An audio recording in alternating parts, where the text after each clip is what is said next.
గురుభ్యో నమః. సభాయే నమః. గ్రామీణ ప్రాంతాల నుంచి వచ్చి ఇక్కడ ఎంతో భక్తి శ్రద్ధలతో చదువుకుంటున్న ఈ విద్యార్థులందరినీ చూస్తే నాకెంతో సంతోషంగా ఉంది. ఇక్కడికి వచ్చి మీ పిల్లలందరినీ ఉద్దేశించి 4 మంచి మాటలు చెప్పవలసిందిగా మీ ఆచార్యులు శ్రీయుతులు అమరేంద్ర గారు నన్ను అనేక పర్యాయాలు ఫోన్ చేసి రిక్వెస్ట్ చేశారు. కానీ కారణాంతరాల చేత ఒత్తిడి వల్ల నేను వెంటనే రాలేకపోయినా ఇప్పుడు రాగలిగినందుకు ఎంతో సంతోషిస్తున్నాను. మిమ్మల్ని అందరినీ చూడడం, ప్రత్యేకించి ఈ 6 సంవత్సరాలు చదవవలసినటువంటి కోర్సుని చదవడంలో మగపిల్లల కన్నా ఆడపిల్లలు ఎక్కువ మంది ఇక్కడ జాయిన్ అయ్యారు అని తెలుసుకోవడం, విశేషించి మగపిల్లల హాస్టల్స్ కూడా ఇప్పుడు ఆడపిల్లల కోసం ఉపయోగిస్తున్నారు, అంతగా ఇక్కడ ఆడపిల్లలు ఉత్సాహంతో చదువుకుంటున్నారు అని తెలిసినప్పుడు నేను ఇంకా సంతోషించాను. చదువు యందు ప్రధానంగా ఉండవలసిన లక్షణం ఏమి అంటే విద్యా దదాతి వినయం. అసలు చదువు అన్నది ఎందుకు చదువుకోవాలి అన్నదాని దగ్గర శాస్త్రం ప్రతిపాదించినటువంటి మొట్టమొదటి లక్షణం విద్య చేత వినయము కలగాలి అని. విద్యా దదాతి వినయం వినయాద్యాతి పాత్రతాం పాత్రత్వాత్ ధనమాప్నోతి ధనాత్ ధర్మం తతత్ సుఖం అని వరుస క్రమంలో ఏది ఎట్లా వస్తుందో చెప్తూ విద్య చేత వినయము కలగాలి. విద్య వినయమును ఇస్తుంది. అలా ఇవ్వకపోతే అది విద్య యొక్క తప్పు కాదు. విద్యా సముపార్జనమునందు మన యందు ఏదో దోషం ఉన్నది అని గుర్తు. విద్య చేత వినయము కలగాలి అన్న మాటకు అర్థం ఏమిటంటే మనం ఎంత చదువుకుంటున్న కొద్దీ అన్నీ మనకి తెలియని విషయాలు ఉన్నాయని మనకి తెలుస్తుంది. నేను ఏమీ చదువుకోలేదనుకోండి, నాకు తెలిసున్నదేదో అదే గొప్ప అన్న భావనతో ఉంటాను. అదే నేను చదువుకోవడం మొదలుపెట్టాననుకోండి, నాకు తెలిసున్న విషయాల కన్నా నిజానికి నాకు తెలియని విషయాలు చాలా ఉన్నాయి అని తెలుస్తుంది. మనం ఏదో కొన్ని విషయాలు చదువుకుంటాం, కానీ శిల్పశాస్త్రం ఉంది. అందులో లబ్ధప్రతిష్ఠులైనటువంటి అమరశిల్పి జక్కన లాంటి మహానుభావులు ఉన్నారు. గణపతి స్థపతి లాంటి మహాపురుషులు ఉన్నారు. అటువంటి మహాశిల్పులు ఉన్నారు. సంగీతంలో అసలు మన ఊహకు కూడా అందని రీతిలో డాక్టర్ చదివి అట్లా సంగీతాన్ని సాధన చేసిన శ్రీపాద పినాకపాణి గారు లాంటి వారు ఉన్నారు. నేదునూరి కృష్ణమూర్తి గారు లాంటి విద్వాంసులు ఉన్నారు. ఎంతో గొప్ప గొప్ప వాళ్ళు సంగీతంలో ఉన్నారు. వాద్యాలు మ్రోగించడంలో అంత నిష్ణాతులైన వారు ఉన్నారు. చిట్టిబాబు గారిని వారు వీణ వాయించేటప్పుడు వీణ తీగల మీద కోయిల ఎలా పలుకుతుందో అలా పలకడం ఆయన మొట్టమొదట ప్రారంభం చేసినప్పుడు ఆయన కచేరీల్లో అందరూ విస్తుపోయి వినేవారు. అట్లా ఆ వీణ తీగల మీద కూ అన్న కోయిల పలుకుని పలికించేవారు ఆయన. అటువంటి లబ్ధప్రతిష్ఠులు ఉన్నారు. జ్యోతిష శాస్త్రంలో ఎందరో విద్వాంసులు ఉన్నారు. వేదాంతమునందున్నారు, వేదమునందున్నారు, గణిత శాస్త్రమునందున్నారు. అటువంటి అన్ని శాస్త్రాలు ఉన్నాయి. వాటిలో నిజానికి నాకు వచ్చినది ఏ పాటి, నేను ఎంత చదువుకున్నాను, ఒకవేళ నేను చదువుకున్నా, నేను చదివిన పుస్తకాలలో నాకు జ్ఞాపకం ఉన్నవిన్ని, నేను మరిచిపోయినవిన్ని అని ఆలోచన చేస్తే నాకు వచ్చినది సముద్రంలో ఒక బిందువుతో సమానం. అంత కూడా ఉందో లేదో అనుమానం. అయినప్పుడు నేను దేనికి అహంకరించాలి? ఏమిటి నాకు తెలిసని నేను గర్వపడాలి? బాగా చదువుకున్న వ్యక్తికి తెలిసేది ఏమిటంటే నాకు తెలియనివి చాలా ఉన్నాయి అని తెలుస్తుంది.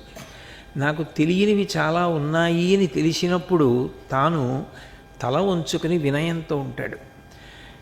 ఏమీ తెలియనప్పుడు నాకు అన్నీ తెలుసు అని అనుకుంటాడు. తెలుసుకోవడం మొదలు పెడితే నాకు తెలియనివి ఎన్నో ఉన్నాయని తెలుస్తుంది. చిన్నపిల్లవాడికి అక్షరాభ్యాసం చేసి ఆలు దిద్దించడం మొదలు పెడితే ఆ అని రాయించగానే ఇంకా వాడికి చదువంతా వచ్చేసినంత సంబరపడిపోతాడు. తర్వాత ఈ ఉందని తెలిసి ఓహో ఇదోటి ఉందా అనుకుంటాడు. అలా అక్షరాలన్నీ చదివిన తర్వాత ఇంకేముంది, నాకు అక్షర జ్ఞానం కలిగింది అనుకుంటాడు. గుణింతాలు ఉన్నాయి అని ఒక్కొక్క అక్షరానికి గుణింతం మొదలెట్టారనుకోండి, ఒకటి ఉన్నాయా అనుకుంటాడు. తర్వాత పదములు, తర్వాత వాక్యములు, పద్యములు, సంస్కృతం, శ్లోకాలు, ఇన్ని విషయాలు, ఛందస్సులు, గద్య ఇన్ని చదువుతున్నాడు అనుకోండి, నేను నేర్చుకున్న అక్షరాలతో చదవవలసినవి ఇన్నున్నాయా, నేను ఇంకా చదవనివి ఇన్నున్నాయా అని వాడికి అర్థమవుతుంది. విద్యా దదాతి వినయం. అట్లా విద్యావంతుడు వినయంతో లేడనుకోండి, ఆయన విద్యాభ్యాసంలో ఏదో దోషం ఉందని గుర్తు. విద్యావంతుడు అని ఎంతమందిలో ఉన్నా దేని చేత గుర్తుపట్టవచ్చు అంటే ఆయన వినయము చేత గుర్తుపట్టవచ్చు. ఆయనకి అవకాశము వచ్చే వరకు ఏమీ మాట్లాడు, నిండుకుండా తొణకదు అంటారే, అట్లా అంత వినయంగా అంత మర్యాదగా ఉంటాడు. ఆయన మాట్లాడవలసిన అవకాశం వచ్చిందనుకోండి, భూపసభాంతరాళమున పుష్కళ వాక్చతురత్వము అంటాడు భర్తృహరి. సభలో మాట్లాడవలసి వచ్చినప్పుడు, తనకు అవకాశం కలిగినప్పుడు, ఆయన మాట్లాడేటప్పుడు ఆయనకి జ్ఞాపకం వచ్చే తీరు, ఆయన చెప్పే తీరు, లేదా ఆయన వ్రాసే విధానాన్ని బట్టి ఇన్ని చదువుకున్నవాడా అని అర్థమవుతుంది. లేకపోతే నాకు ఇవన్నీ తెలుసు అని మెడలో ఏ విధమైనటువంటి పలకాన్ని కట్టుకుని తిరగరు. కాబట్టి విద్యా దదాతి వినయం. వినయం అంటే నాకు తెలియనివి చాలా ఉన్నాయి అన్న భావనతో వినయంతో ఉండడం ఒక్కటే కాదు. వినయం అన్న మాటకు అర్థం ఏమిటంటే ఎప్పుడూ తన గురించి కాకుండా తాను ఒక పని చేస్తే ఆ పని వలన ఎంతమంది యొక్క కీర్తి కానీ అపకీర్తి కానీ ఆధారపడి ఉన్నాయో ఆలోచన చేస్తూ ఉంటాడు. మీరు ఉన్నారు, మీరు ఏదైనా పని చేసేటప్పుడు నేను ఈ తప్పు చేస్తే మా తల్లిదండ్రులకి ఉత్తరం రాసి కళాశాల వాళ్ళు పిలిపిస్తారు. పిలిపించి మీ అమ్మాయి కళాశాల ప్రాంగణంలో ఇటువంటి తప్పు చేస్తోంది, మీ అబ్బాయి ఇటువంటి తప్పు చేస్తున్నాడు, కాబట్టి మీ పిల్లవాడిని మీరు తీసుకెళ్ళిపోతారా ఇంటికి, లేదా మీ పిల్లవాడు ఇట్లా ప్రవర్తించకుండా మీరేమైనా చెప్పుకుంటారా, మీ వాణ్ణి భరించడం మాకు కష్టంగా ఉంది అని చెప్పినప్పుడు ఆ తల్లిదండ్రులు ఇంటి దగ్గర ఎంత బాధపడతారో, 10 మందిలో తిరుగుతున్నా వాళ్ళకి ఎంత ఆత్మన్యూనతాభావంగా ఉంటుందో. ఇట్లాంటి కొడుకుని కన్నాను, ఇట్లాంటి కూతుర్ని కన్నాను, దీని వలన నాకింత తలవంపులు వచ్చాయి, వాడి వల్ల నాకింత తలవంపులు వచ్చాయి అని ఆ తల్లిదండ్రులు ఎంత బాధపడతారన్న విషయాన్ని ఆలోచించి, నేను ఫలానా వారి బిడ్డగా వాళ్ళకి తలవంపులు వచ్చే పని నేను ఎన్నడూ చేయకూడదు, నేను చేసే పని నా ఒక్కడితో పోదు, నేను చేసే పని నా ఒక్కతితో పోదు, అది నా తల్లిదండ్రుల మీద ప్రభావం చూపిస్తుంది అని తెలుసుకుని ఉండడం వినయం. నిజానికి శివధనస్సు భంగం చేసినప్పుడు జనక మహారాజు గారు వెంటనే పూర్ణ జలకలశ పట్టుకుని రాముడి దగ్గరికి వచ్చి, నువ్వు శివధనుర్భంగం చేశావు కాబట్టి నీకు సీతమ్మనిచ్చి వివాహం చేస్తానన్నాడు. అంటే రాముడు పెళ్లి చేసుకోలేదు. మీరు సినిమాల్లో చూసేటటువంటి సీతారామ కళ్యాణం వేరు, వాల్మీకి రామాయణంలో ఉన్న సీతారామ కళ్యాణం వేరు. వాల్మీకి రామాయణంలో ఉన్న సీతారామ కళ్యాణమే యథార్థమైన కళ్యాణం. రాముడు దీయమానాం నతుతద ప్రతిజగ్రాహ రాఘవ అవిజ్ఞాయ పితుశ్చంధ అయోధ్యాధిపతే ప్రభో అంటారు. అయోధ్యకాండలో అనసూయమ్మతో మాట్లాడుతూ సీతమ్మ చెప్తుంది, పిల్లనిస్తాను నీకు, శివధనుర్భంగం చేశావు కదా అని జలకలశ పట్టుకుని జనక మహారాజు గారు రాముడి దగ్గరికి వస్తే, నేను కాదు పెళ్లి చేసుకోవలసింది, నేను పెళ్లి చేసుకుంటే మా నాన్నగారికి కోడలవలం కాదు, మా నాన్నగారు కోడలుగా స్వీకరించడానికి సిద్ధపడితే నాకు భార్య అవుతుంది. మా వంశానికి ఒక గౌరవం ఉంది, మా నాన్నగారికి తెలుసు నన్ను కన్నవారు మా నాన్నగారు, నాకు చదువు చెప్పించిన వారు మా నాన్నగారు, నాకు దేని యందు అభినవేశం ఉందో చూసి అట్లా నన్ను తీర్చిదిద్దిన వారు మా నాన్నగారు, నన్ను కని పెంచి పెద్ద చేసిన మా నాన్నగారికి ఎవరు నా పక్కన ధర్మపత్నిగా ఉంటే నా జీవితం సఫలీకృతమవుతుందో పండుతుందో మా నాన్నగారికి బాగా తెలుసు. పైగా ఆయనకి కోడలు, ఆ ఇంటి గౌరవాన్ని ఆయన నిర్ణయించవలసిందే. పెద్దవారు ఆయన, ఇంటికి పెద్దవారు ఆయన ఉండగా నేను కాదు కదా నిర్ణయం చేయవలసింది. ఇప్పుడు ఇక్కడ మీ అందరూ వచ్చి నన్ను ఆహ్వానించక్కర్లేదు, మీ ఆచార్యులు ఆహ్వానిస్తే చాలు. ఎవరు ఇంటికి పెద్దో, ఎవరు సంస్థకు పెద్దో వారు నిర్వహిస్తారు. మా ఇంటికి పెద్ద మా నాన్నగారు, మా నాన్నగారు నిర్ణయం చెయ్యాలి తప్ప మా నాన్నగారు నిర్ణయం చెయ్యకుండా నేను నిర్ణయం చేసేసుకుని ఈమెను నేను వివాహం చేసుకుంటున్నానని చెప్పి ఆమెను తీసుకుని ఇంటికి వెడితే మీరు కోడలుగా ఆదరించండి అంటే అది ఏమి సబబు, అదేమి మర్యాద? మా తండ్రిని అగౌరవపరచడానికా? కాబట్టి నేను ఈమెని చేసుకుంటానని చెప్పను, చేసుకోనని చెప్పను. మీరు మా నాన్నగారికి కబురు చేయండి. మా నాన్నగారు మీతో మాట్లాడి, రామా, ఈమె మనకి కోడలుగా ఉండడానికి తగిన పిల్లరా, కాబట్టి ఈమెని నువ్వు భార్యగా స్వీకరించు అని మా నాన్నగారంటే తప్పకుండా పాణిగ్రహణం చేస్తానన్నాడు. రామాయణం ఎందుకు చదువుకుంటారు అంటే, రామాయణం చదువుకోవడం ఛాందసం కాదు.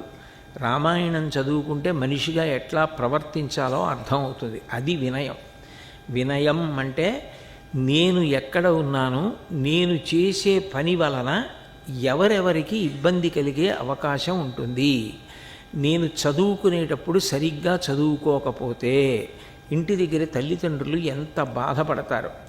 ఇంత చెప్పినా ఎందుకు అర్థం కాదు, ఎందుకు చదువుకోరు, ఎందుకు మంచి మార్కులు తెచ్చుకోలేకపోతున్నారని పాఠం చెప్తున్నటువంటి ఆచార్యులు ఎంత బాధపడతారు.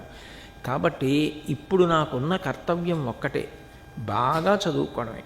నేను బాగా చదువుకుని నేను ఏది చెయ్యాలో అదే ఇప్పుడు చేస్తే, అంటే కేవలం చదువుకుంటే నన్ను కన్నందుకు తల్లిదండ్రులు సంతోషిస్తారు, తోబుట్టువులు సంతోషిస్తారు, స్నేహితులు సంతోషిస్తారు, మా ఊరి వాళ్ళు సంతోషిస్తారు, నాకు పాఠం చెప్తున్న ఉపాధ్యాయులు సంతోషిస్తారు, నాతో కలిసి చదువుకుంటున్న స్నేహితులు సంతోషిస్తారు. తప్ప నేను వాళ్ళందరూ బాధపడే పని నేను చెయ్యను అని ఎప్పుడూ కూడా తన స్థానాన్ని గుర్తుపెట్టుకుని సరిగ్గా ప్రవర్తించకపోతే ఎంతమంది ఇబ్బంది పడతారో గుర్తుంచుకు ప్రవర్తించడమే వినయము అని పిలుస్తారు. ఒక వ్యక్తి ఉద్యోగం చేస్తున్నాడు అనుకోండి, ఆ ఉద్యోగి తప్పు చేశాడు అనుకోండి, మొట్టమొదట ఏమంటారంటే, ఆ విషయం బయట తెలిసిందనుకోండి, ఆయన ఇలా తప్పు చేశాడు అని, ఫలానా సంస్థలో పనిచేస్తూ ఉంటాడండి ఆయన అంటారు. నిజానికి సంస్థకి ఏ విధమైనటువంటి సంబంధం లేదు. ఉద్యోగం ఇచ్చి, జీతం ఇచ్చి, ఆయనని ఆయన పోషించుకొని, భార్యాబిడ్డల్ని పోషించుకునే అవకాశం సంస్థ కల్పించింది. కానీ ఆయన ఫలానా సంస్థలో ఉద్యోగం చేస్తున్నాడు అంటారు. అప్పుడు అపకీర్తి ఎవరికి?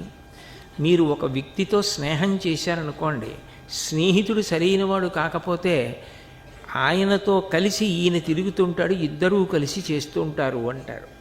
మీరు ఏది చేస్తున్నా నాతో పాటుగా వాళ్ళకి కూడా అవమానం వస్తుంది. మీరు నిరంతరం మారిపోతుంటారు. మీరు ఇంటికి వెడితే బిడ్డ, ఇక్కడికి వస్తే ఒక స్టూడెంట్, బయటికి వెడితే సమాజంలో సభ్యురాలు. మీరు మర్చిపోకూడదు. మీ గురించి మీరు ఆలోచించుకోవడం మాత్రమే నేర్చుకోవడం చదువు రాకముందు ఉండే లక్షణం. చదువు వచ్చిన తరువాత విశాల హృదయం కలుగుతుంది. విద్యా దదాతి వినయం. ఆ వినయము చేత ఏం చేస్తాడంటే, నేను ఏ పని చేస్తున్నా నేను కూర్చున్న స్థానానికి తగినట్లుగా ప్రవర్తిస్తున్నానా, ఆ స్థానానికి నా వల్ల అగౌరవం రాకూడదు. ఎందుచేతనంటే చైర్ అంటారు ఇంగ్లీష్లో. ఒక్కొక్క స్థానానికి ఒక్కొక్క గౌరవం ఉంటుంది. ఒక సంస్థకి ఆధిపత్యం వహించే వ్యక్తి ఉన్నాడు అనుకోండి, ఆయన ఆ స్థానంలో ఆ కుర్చీలో కూర్చున్నందుకు గాను ఆయన చేసే పనులు సంస్థ మీద అంతటా కూడా ప్రభావం చూపిస్తాయి. దానికి తగినట్టుగా ప్రవర్తించాలి. అది రావడం వినయం. అప్పుడు ఏమవుతుందంటే, మీరు మీ ఇంట్లో సభ్యులై ఉంటే మీ తల్లిదండ్రులు, మీ అన్నదమ్ములు, మీ అక్క చెల్లెళ్ళు సంతోషిస్తారు. రేపు వివాహం అయితే మీ జీవిత భాగస్వామి సంతోషిస్తారు. బిడ్డలు పుడితే మాకు ఇటువంటి తల్లి, ఇటువంటి తండ్రి అని బిడ్డలు సంతోషిస్తారు. మీరు ఒక చోట ఉద్యోగం చేస్తే ఆయన మా దగ్గర ఉద్యోగం చేస్తున్నారని గర్వంగా సంస్థ అధిపతులు చెప్పుకుంటారు. మీరు ఈ దేశ పౌరులు అని దేశం చెప్పుకుంటుంది. మీరు ఈ ఊళ్ళో ఉంటారు అని ఊరి వారందరికీ కూడా గౌరవం వస్తుంది. అబ్దుల్ కలాం గారు భారతదేశంలో పుట్టినందుకు, పెరిగినందుకు, ఈ దేశపు మట్టిలో కలిసిపోయినందుకు అబ్దుల్ కలాం గారి పేరు చెప్పేటప్పటికీ భారతదేశానికి సంబంధించిన వ్యక్తి, మహోన్నతమైన వ్యక్తిత్వం అని దేశానికి గౌరవం వచ్చింది. తాను పుట్టడం, తాను పెరగడం, తాను గిట్టడం కాదు, తాను ఎంత కీర్తిని పొందాడు, తన కీర్తి ద్వారా ఎంతమందికి ఆ కీర్తిని కట్టపెట్టాడు అన్నది గొప్ప విషయం. అది వినయం. తన గురించి తాను ఆలోచించడం గొప్ప కాదు. ఎప్పుడూ మనసు మన గురించి ఆలోచించమనే ప్రబోధం చేస్తుంది. నాకు సౌకర్యంగా ఉందా లేదా అదొక్కటే ఆలోచిస్తుంది. కాదు, నా వలన 10 మందికి ఉపకారం జరుగుతుందా, అవతలవారు ఇబ్బంది నా వలన పడకుండా ఉండడానికి నేను ఏం చెయ్యాలని ఆలోచించడం వినయం. మంకుపట్టు పట్టి నేనన్నదే జరగాలనుకుంటే అంతకన్నా అహంకారం, మూర్ఖత్వం ఇంకోట్లేదు. నన్ను మీ ఇంటికి పలహారం చేయడానికి రండి అని పిలిచారనుకోండి, అమ్మా నాకు సమయం ఉంటే తప్పకుండా వస్తాను, సమయం లేకపోతే మాత్రం నేను రాలేనమ్మా అన్నాను అనుకోండి. నేను వచ్చే ముందు మీరు ఫోన్ చేసి ఏమండి మీరు పలహారానికి రాగలరా అని అడిగారు అనుకోండి, లేదమ్మా రాలేను, నేను గుంటూరు నుంచి వచ్చేటప్పటికే 9:35, 9:40 అయిపోతుంది, కనీసం 10:15కి నేను వీరికి మీరికి వెళ్ళిపోవాలి, నేను రాలేను అన్నాను అనుకోండి. మీరేమీ బెంగ పెట్టుకోవద్దు, నేనే 4 పండు ముక్కలు పట్టుకొస్తాను, మీరు 4 పండు ముక్కలు తినండి చాలు, మీకు పట్టుకొచ్చి ఇచ్చేస్తాను, నేను దగ్గరుండి నేను వడ్డిస్తాను, నేను పెడతాను, నీ తెచ్చినవన్నీ మీరు తినాలి, అలా నేనేం మంకు పట్టు పట్టను. మీ సౌకర్యం నాకు ప్రధానం, అంతేకాని నేను అనుకున్నది జరగాలన్నది ప్రధానం కాదు అని మీరు అనుకున్నారనుకోండి, అది వినయం అంటారు. అంటే ఇతరుల యొక్క సౌకర్యాన్ని దృష్టిలో పెట్టుకుని ప్రవర్తించడం, అంతేగాని ఎప్పుడూ మన సౌకర్యాన్ని దృష్టిలో పెట్టుకుని ఆలోచించడం గొప్ప కాదు.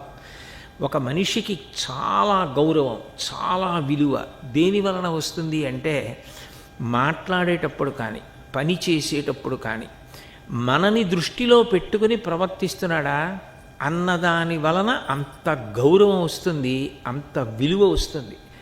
ఆయనని వదిలిపెట్టి ఉండలేరు, ఆయన నాకు ఉండి తీరాలని కోరుకుంటారు. ఎప్పుడు అంటే మీ గురించి ఆలోచించే లక్షణం అవతల వారికి ఉండాలి. అది విద్య చేత రావాలి తప్పకుండా. ఆ ఆర్ద్రత అంటారు, అది రాలేదనుకోండి మీరు బరువు అయిపోతారు. రేపు మీరు ఎక్కడికి వెళ్ళండి, ఒక సంస్థకు వెళితే సంస్థకు బరువు, మీరు ఒక చోట పని చేస్తే మీ అధికారికి బరువు, ఇంట్లో తల్లిదండ్రులకి బరువు, పెళ్ళైతే భర్తకి భార్య బరువు, భార్యకి భర్త బరువు, బిడ్డలకి తల్లి బరువు, తల్లికి బిడ్డల బరువు. అట్లా ఉండకూడదు. ఎక్కడ ఉన్నా you should prove your self అంటారు చూసారా, మిమ్మల్ని మీరు నిరూపించుకుంటూ ఉండాలి. మీకు వచ్చిన అవకాశాన్ని కానీ మీరు ఉన్న స్థానాన్ని కానీ మీరు దానికి తగినవారు అన్న విషయాన్ని నిరూపించుకోవడం మీ చేతిలో ఉంటుంది తప్ప వేరొకరు మీకు నిరూపణం చేయలేరు. మీకు ఆకలిస్తే మీరు తినాలి, మీకు నిద్ర వస్తే మీరు నిద్రపోవాలి. కొన్ని 10 మందితో కలిసి చేసే ఉంటాయి, కొన్ని ఒక్కడే చేసే ఉంటాయి.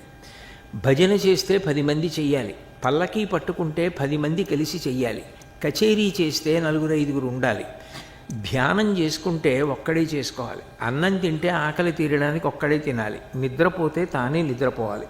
కొన్ని 10 మందితో కలిసి చెయ్యాలి, కొన్ని ఒక్కడుగా చెయ్యాలి.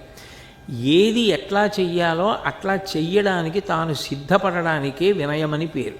ఎప్పుడూ నేను ఒక్కడినే చేస్తాను కానీ ఇంకోడిని నాతో కలుపుకోను అంటే ఆ వ్యక్తి పనికిరాడు. ఉదాహరణకి ఒక ఇనప గొలుసు ఉందనుకోండి, అందులో వలయములు ఉంటాయి, వలయములు అంటే రింగ్స్ ఉంటాయి. ఏ రింగ్కి ఆ రింగే విడిపోయి నేను పక్క రింగుని పట్టుకోను అందనుకోండి, ఆ ఇనప గొలుసు దేన్ని బంధించదు.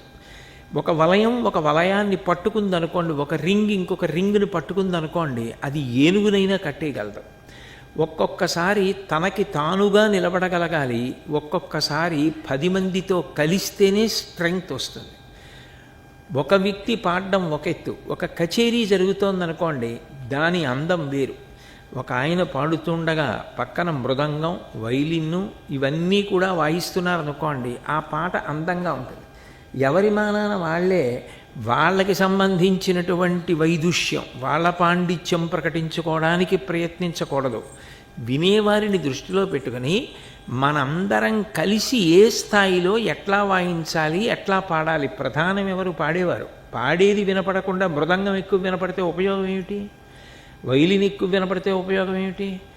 అది దేని కొరకు అంటే పాటకి రంజకత్వం తేవడం కోసం ప్రక్కవాద్యం ఉంటుంది. ప్రక్కవాద్యం ఎక్కువైపోయిందనుకోండి మీకు అసలు పాట వినపడదు. ఎవరు ఎంతవరకు ఉండాలో అట్లా ఉండి అందరూ కలిసి కచేరీ చేశారనుకోండి మీకు ఎంతో వినసొంపుగా ఉంటుంది. అందరూ కలిసి చేసే దాంట్లో అందరూ కలిసి చేయడం నేర్చుకోవాలి. ఒక్కరుగా చెయ్యవలసిన దాన్ని ఒక్కరుగా చెయ్యడం నేర్చుకోవాలి.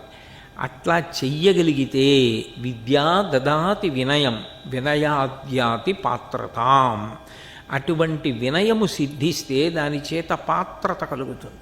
పాత్రత అంటే మీరు ఏది పొందడానికైనా అర్హతను పొంది ఉంటారు. అంటే విద్య చేత వినయము వలన కలిగేటటువంటి లక్షణములు ఏవి?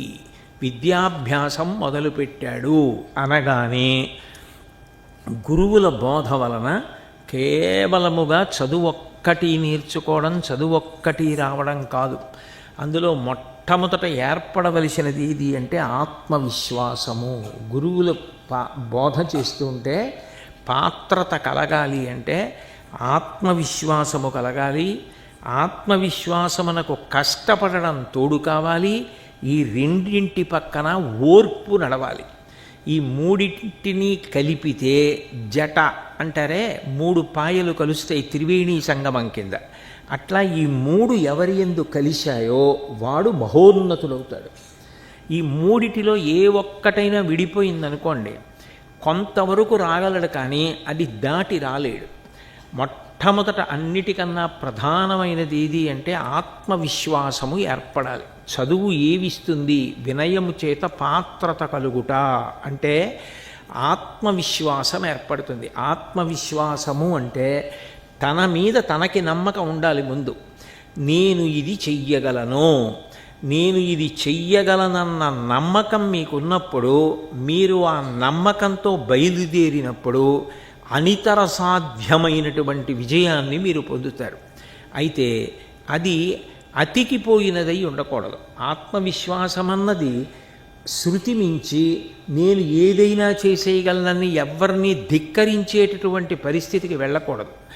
ఆత్మవిశ్వాసం అనేది మొక్కవోని ధైర్యమై ఉండాలి. మీరు ఒక సంకల్పం చేసుకున్నారనుకోండి, నేను ఇది చెయ్యగలనా, మీకు మీరు బేరీజు వేసుకుని, ఒకవేళ మీకు అనుమానం ఉంటే ఇంట్లో తల్లిదండ్రులనో గురువులనో సంప్రదించినప్పుడు ఆత్మబుద్ధి సుఖం చైవ గురుబుద్ధిర్విశేషత. గురువులు, మీ గురించి బాగా తెలుసున్న తల్లిదండ్రులు, మీరు ఈ పని నేను చెయ్యగలను, నేను సాధించగలను అని మీరు ఒక నిర్ణయానికి వచ్చారనుకోండి, మీ నిర్ణయ శక్తి ఒక్కొక్కసారి ఎంత ప్రతికూలమైన వాతావరణాన్నైనా దాటి మీరు విజయం సాధించేటట్టుగా చేయగలదు. పాత్వేస్ టు గ్రేట్నెస్ అని అబ్దుల్ కలాం గారు ఒక గొప్ప పుస్తకం రాశారు. మీ అందరూ తప్పకుండా చదవవలసినటువంటి గొప్ప పుస్తకం అది. గ్రేట్నెస్ అంటే గొప్పతనం, పాత్వే అంటే దానికి కారణమైనటువంటి మార్గం. పాత్వేస్ టు గ్రేట్నెస్ అని రాశారు. అందులో ఆయన ఒక విషయం గురించి ప్రస్తావన చేశారు. నేను ఎప్పుడో చదివిన పుస్తకాలు కాబట్టి పేజీతో సహా చెప్పలేను, కానీ ఆ పాత్వేస్ టు గ్రేట్నెస్ అన్న పుస్తకంలో ఒక వ్యక్తి మోరిస్ గుడ్మ్యాన్ అని, ఆయన లో లెవెల్లో ఎగిరేటటువంటి ఒక చిన్న ఏరోప్లేన్, 2 సీటర్ ఏరోప్లేన్ తీసుకుని విదేశాల్లో అదో సరదా గంటకి ఇంత అని ఇచ్చి, మా చిన్నతనంలో అద్దెకి సైకిళ్ళు గుచ్చుకొని ఓ గంట సైకిల్ తొక్కేవాళ్ళం. ఓ 10 పైసలు ఇస్తే గంటకి అద్దెకి సైకిల్ ఇచ్చేవారు. ఇప్పుడు మీకు నమ్మశక్యంగా ఉండదు 10 పైసలు ఇస్తే ఇస్తారా అని. మా చిన్నతనంలో ఇచ్చేవారు 10 పైసలు. అప్పుడు 10 పైసలు పెట్టి గంట సేపు తొక్కి పట్టుకెళ్ళి సైకిల్ ఇచ్చేసి వచ్చేసేవాళ్ళం. అట్లా గంటకి విమానం అద్దెకి తీసుకుని కాసేపు ఆకాశంలో ఎగరచ్చు. ఆయన అలా విమానం తీసుకున్నాడు. ఆయన ఎగురుతుండగా అకస్మాత్తుగా ఇంజిన్ ఫెయిల్ అయ్యింది. ఆ విమానం పడిపోతుంటే ఆయన దాన్ని తొందరగా ల్యాండ్ చేసే ప్రయత్నం చేశాడు. అది హై టెన్షన్ వైర్స్కి కొట్టింది. దాని వింగ్ కొట్టడంలో అది ఒక్కసారి ఫైర్ అయిపోయింది. హై టెన్షన్ వైర్ అంటే చాలా విద్యుత్ శక్తి ఉంటుంది. దాంతో ఫైర్ అయింది. ఫైర్ అయిపోయి నేల మీద కొలాప్స్ అయింది. కొలాప్స్ అయినప్పుడు ఆయన వెర్టిబ్రా అంటే ఈ వెన్నుపాములో ఉన్నటువంటి కీలకమైన ఎముకలు విరిగిపోవడంలో ఆయన హాస్పిటల్కి తీసుకెడితే ఎక్సెప్ట్ వింకింగ్ ది ఐస్, కనురెప్ప వేసి పైకెత్తడం తప్ప ఆయనకి ఊపిరి కూడా తీసుకునే శక్తి పోయింది. టోటల్గా ప్యారలైజ్ అయిపోయింది బాడీ. ఆయన్ని పడుకోబెడితే డాక్టర్స్ అన్నారు, ఇక ఈయన బ్రతికుండాలని కోరుకుంటే ఇంకా ఇంతే, ఈయన కనురెప్పలు వేయడం కనురెప్ప ఎత్తడం తప్ప ఇంకేం చేయలేడు. ఈయనకి రెస్పిరేషన్ కూడా ఆర్టిఫిషియల్ సపోర్ట్ ఇవ్వాలి. ఏదో ఆక్సిజన్ సపోర్ట్ ఇస్తే ఉంటాడంతే, ఆక్సిజన్ సపోర్ట్ ఇవ్వకపోతే మరణిస్తాడన్నారు. ఇవన్నీ వింటున్నాడు మోరిస్ గుడ్మ్యాన్. డాక్టర్స్ తన కుటుంబంతో మాట్లాడుతూ ఉండడం, ఇంకా ఈయన ఇంతకన్నా ఉండడం చెప్పడం. ఆశ్చర్యకరమైన విషయం ఇది, నేను చెప్తున్నది కాదు, మీరు కావాలంటే పాత్వేస్ టు గ్రేట్నెస్ చూడొచ్చు. బహుశా if I'm correct it must be between 80th page and 90th page, 80-90 పేజీల మధ్యలో ఎక్కడ ఉంటుంది ఈ విషయం. అది ఆయన ఎంత గొప్పగా ఆలోచించాడంటే డాక్టర్లు ఏమైనా చెప్పవచ్చుగాక. అది ఒక 6 నెలలు ఉంది క్రిస్టమస్ అప్పటికి. December 25th కదా క్రిస్టమస్. అరౌండ్ May, June ఆయన హాస్పిటలైజ్ అయ్యాడు. ఆయన నేను 25వ తారీఖు డిసెంబర్ నాడు లేచి ఇక్కడి నుంచి డైరెక్ట్గా చర్చికి వెడతాను అని సంకల్పం చేసుకున్నాడు. మంచంలో ఉండేవాడు, కానీ ఆయన తెల్లవారుజామున నిద్ర లేవగానే ఆయన ఇంటి దగ్గర ఏం చేస్తాడో అవే మానసికంగా అంత టైంలో చేస్తుండేవాడు. ఇంతసేపు నేను లేస్తాను, మొహం కడుక్కుంటాను, ఏదో స్నానం చేస్తాను, బట్టలు కట్టుకుంటాను, ఇలా షూ వేసుకుంటాను, ఆఫీస్కి వెడతాను, ఇలా ఆ టైంలో ఎంతసేపు చేస్తాడో అంతసేపు మానసికంగా చేస్తుండేవాడు. Absolute no depression at all. ఆయన ఏం బెంగపెట్టుకోలేదు. డాక్టర్లు ఏదో అనేవారు అంతే. ఆయన మాత్రం గ్రాడ్యువల్గా కోలుకున్నాడు. కోలుకుని తనంత తాను ఊపిరి తీసుకోవడం మొదలెట్టాడు. 2-3 నెలల తర్వాత డాక్టర్స్ ఆశ్చర్యపోయి ఆక్సిజన్ రిమూవ్ చేశారు. సొంతంగా ఊపిరి తీసుకున్నాడు. ఇంకొక నెల అయ్యేటప్పటికీ కాళ్ళు చేతులు కదపడం మొదలుపెట్టాడు. మెల్లిగా డాక్టర్లు వీల్ చైర్లో కూర్చోబెట్టారు, చేత్తో పట్టుకుని అడుగులు వేయించడం మొదలుపెట్టారు. డైనింగ్ టేబుల్ దగ్గర కూర్చుని ఇంకొక 2.5 నెలలు పోయిన తర్వాత స్పూన్తో తినడం మొదలెట్టాడు. Exact December 25th morning he walked out of the hospital and went to church. ఆయన పెట్టుకున్న టార్గెటెడ్ డే నాడు బయటికి వెళ్ళిపోయి చర్చ్కి వెళ్ళిపోయాడు. అబ్దుల్ కలాం గారు ఈ ఇన్సిడెంట్ని కోట్ చేశారు. కోట్ చేసి దిస్ ఈజ్ ఇండామిటబుల్ స్పిరిట్. పిల్లలకి ఈ రకమైన మనస్తత్వం ఉండాలి, తన మీద తనకి నమ్మకం ఉండాలి. ఇది మరీ చాలా ఎక్స్ట్రీమ్, అసాధారణమైనటువంటి విషయం. ఎవరైనా అటువంటప్పుడు ఆ తీవ్రమైన దుఃఖానికి వేదనకి లోనవుతారు, కానీ అలా తట్టుకుని నిలబడగలగడం అంటే చిన్న విషయం కాదు, అంత గొప్ప విషయం. అంటే ఆత్మవిశ్వాసం మనిషిని అంత గొప్ప పథంలో నడిపిస్తుంది. పాత్రత పొందుట అన్న మాటకు అర్థం కేవలం వినయము చేత పాత్రత పొందుట అంటే విద్యా సముపార్జనం ఒక్కటి అని మీరు అనుకోకూడదు. ఇటువంటి గుణములన్నీ కలగడానికి అవకాశము వచ్చుట, తన మీద తనకి అంత కాన్ఫిడెన్స్ రావడం. కాన్ఫిడెన్స్ రావడం అన్న మాటకి నేను మీకు ఒక ఉదాహరణ చూపించా. ఇంకొకటి, ఒకప్పుడు ఆశ్చర్యకరమైన సంఘటన ఒకటి జరిగింది. మాంచెస్టర్ అన్న నగరం గురించి మీరు విని ఉంటారు. ఆ మాంచెస్టర్ నగరంలో క్రీస్టీ హాస్పిటల్ అని ఒక హాస్పిటల్ ఉంది. ఆ హాస్పిటల్కి ఒకే రోజు 3 పేషెంట్స్ వెళ్ళారు. 3 పేషెంట్స్ని కూడా థరోగా చెక్ చేశారు డాక్టర్లు. చెక్ చేసి 3కి క్యాన్సర్ ఉంది అని నిర్ధారించారు. కానీ అప్పటికే వాళ్ళకి క్యాన్సర్ అడ్వాన్స్ అయిపోయింది, మీరు బతకరు అని చెప్పారు. ఎన్నాళ్ళు బతుకుతామని అడిగారు. మీరు బతికితే 3-4 నెలలు, అంతకన్నా బతికే అవకాశం లేదని చెప్పారు. అందులో ఒక ఆవిడ మాత్రం ప్యాట్సీడ్, ఆవిడ పేరు, ఆవిడ జర్నలిస్ట్.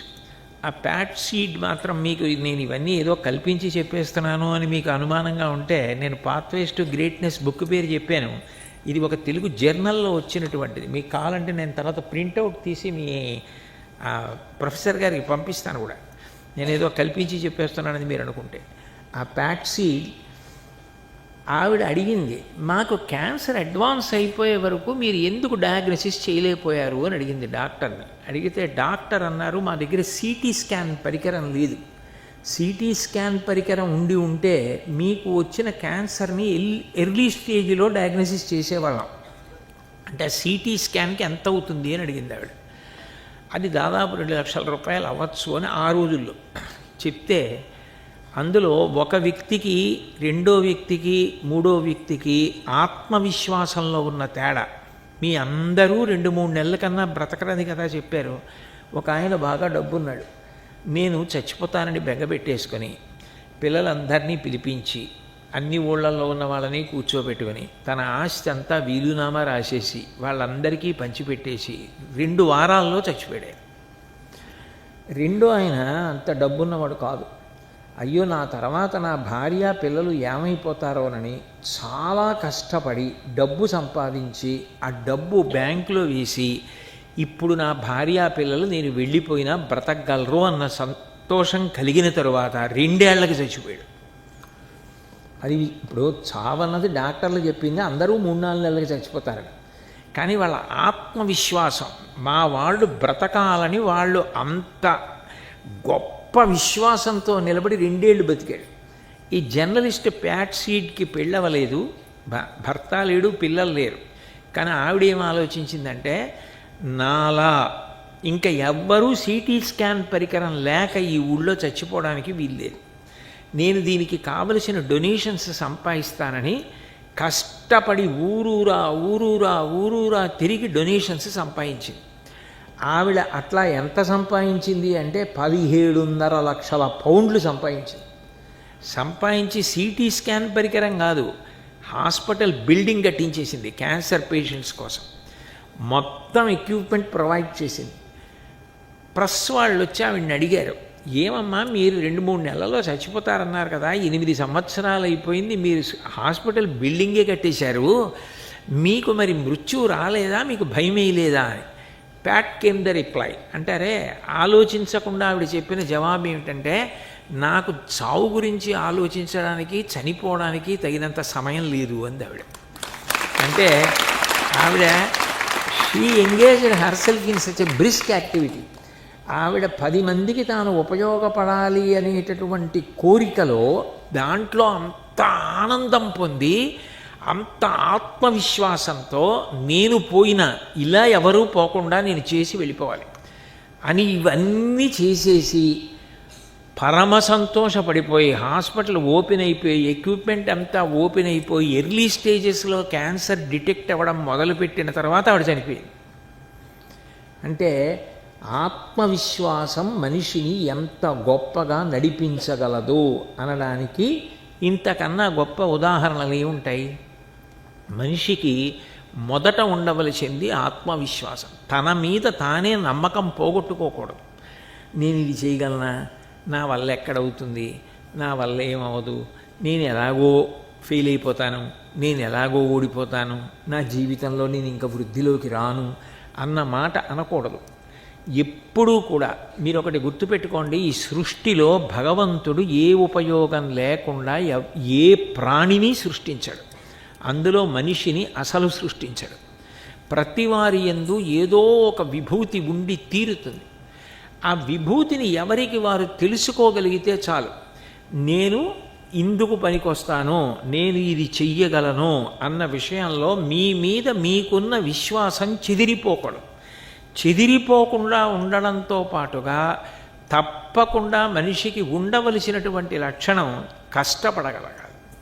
అలా కష్టపడగలిగితే ప్రతి చిన్న విషయానికి నేలపడిపోవడం, బెంగెట్టేసుకోవడం, బాధపడిపోవడం ఇట్లా కాకుండా నేను ఎన్ని కష్టాలైనా తట్టుకుని నా ధ్యేయాన్ని నేను సాధిస్తాను అని మీరు కానీ పట్టుదలతో నిలబడగలిగితే ఎండివరి ఎందు ఎన్ని హికప్స్ రానివ్వండి, you should be able to overcome them, you should have that confidence in your self. అది మీకు ఉంటే, ఆ కష్టపడగలిగిన లక్షణం కానీ ఉంటే మీరు వృద్ధిలోకి రావడం కాదు, you will be a setting example to the rest of the people. మీ పిల్లలకి మీ మనవలకి మీరు ఒక ఎగ్జాంపుల్ అవుతారు. తాతగారు చూడండి ఎలా ఎదిగారో అని మనవలకి, నాన్నగారు చూడండి అని తర్వాత తరాల్లో కూడా మన వంశంలో ఫలానా ఆయన పుట్టాడరా, ఎలా ఎదిగాడో తెలుసా, ఎంత కష్టపడి ఎదిగాడో తెలుసా స్థాయికి. ఉత్తినే కూర్చుంటే రాలేదు ఆయనకి పేరు ప్రతిష్టలు, ఎంత కష్టపడ్డారో. ఆయనలా బ్రతకండిరా అని ఉదాహరణ చూపిస్తాడు. అది ఒక్కొక్కసారి దేశ చరిత్రని తిరగవ్రాయగలిగినంత స్థాయికి పెడతారు. మనిషి శరీరం వెళ్ళిపోతుంది, వెళ్ళిపోక తప్పదు. జాతస్య హి ధ్రువో మృత్యు ధ్రువం జన్మమృతస్య చ. అంతేనా శ్లోకం? జాతస్య హి ధ్రువో మృత్యు ధ్రువం జన్మభృతస్య చ తస్మాదపరిహార్యేద్ధే నత్వం సూచితుమర్హసి కదా. పుట్టినవాడికి మరణము తప్పదు, మరణించిన వాడికి జన్మము తప్పదు. మనిషి వెళ్ళిపోతాడు, శరీరం వెళ్ళిపోతుంది, కానీ కీర్తి మాత్రం అట్లా నిలబడిపోతుంది. ఆ కీర్తి ఎంత కీర్తి అంటే ఆయన కీర్తి పొందడం కాదు, ఆయన శరీరం వెళ్ళిపోయినా ఆయన చేసినది బాధలో ఉన్న ప్రతి వాడికి శాంతినిస్తూనే ఉంటుంది. అంత గొప్ప స్థాయికి వెడతాడు. నేను మీకు అందులో ఉదాహరణ చెప్పాలంటే, ఇందాక నేను మీకు వెస్ట్రన్ కంట్రీస్లో ఉన్న వాళ్ళని ఇద్దరిని ఉదాహరణగా చూపించా. ఎక్కడి వారు కాదు, ఇక్కడ ఈ తెలుగు నేల మీద పుట్టినటువంటి మహానుభావుడు ఘంటసాల వెంకటేశ్వరరావు గారు. మీరు ఎప్పుడైనా ఓసారి వెళ్ళండి, మీ అమ్మగారిని నాన్నగారినో లేకపోతే మీ మేనమామనో మీ పెద్ద తండ్రినో పిన తండ్రినో అడిగి ఒకసారి తీసుకెళ్ళమని అడగండి, మీరు చూడండి.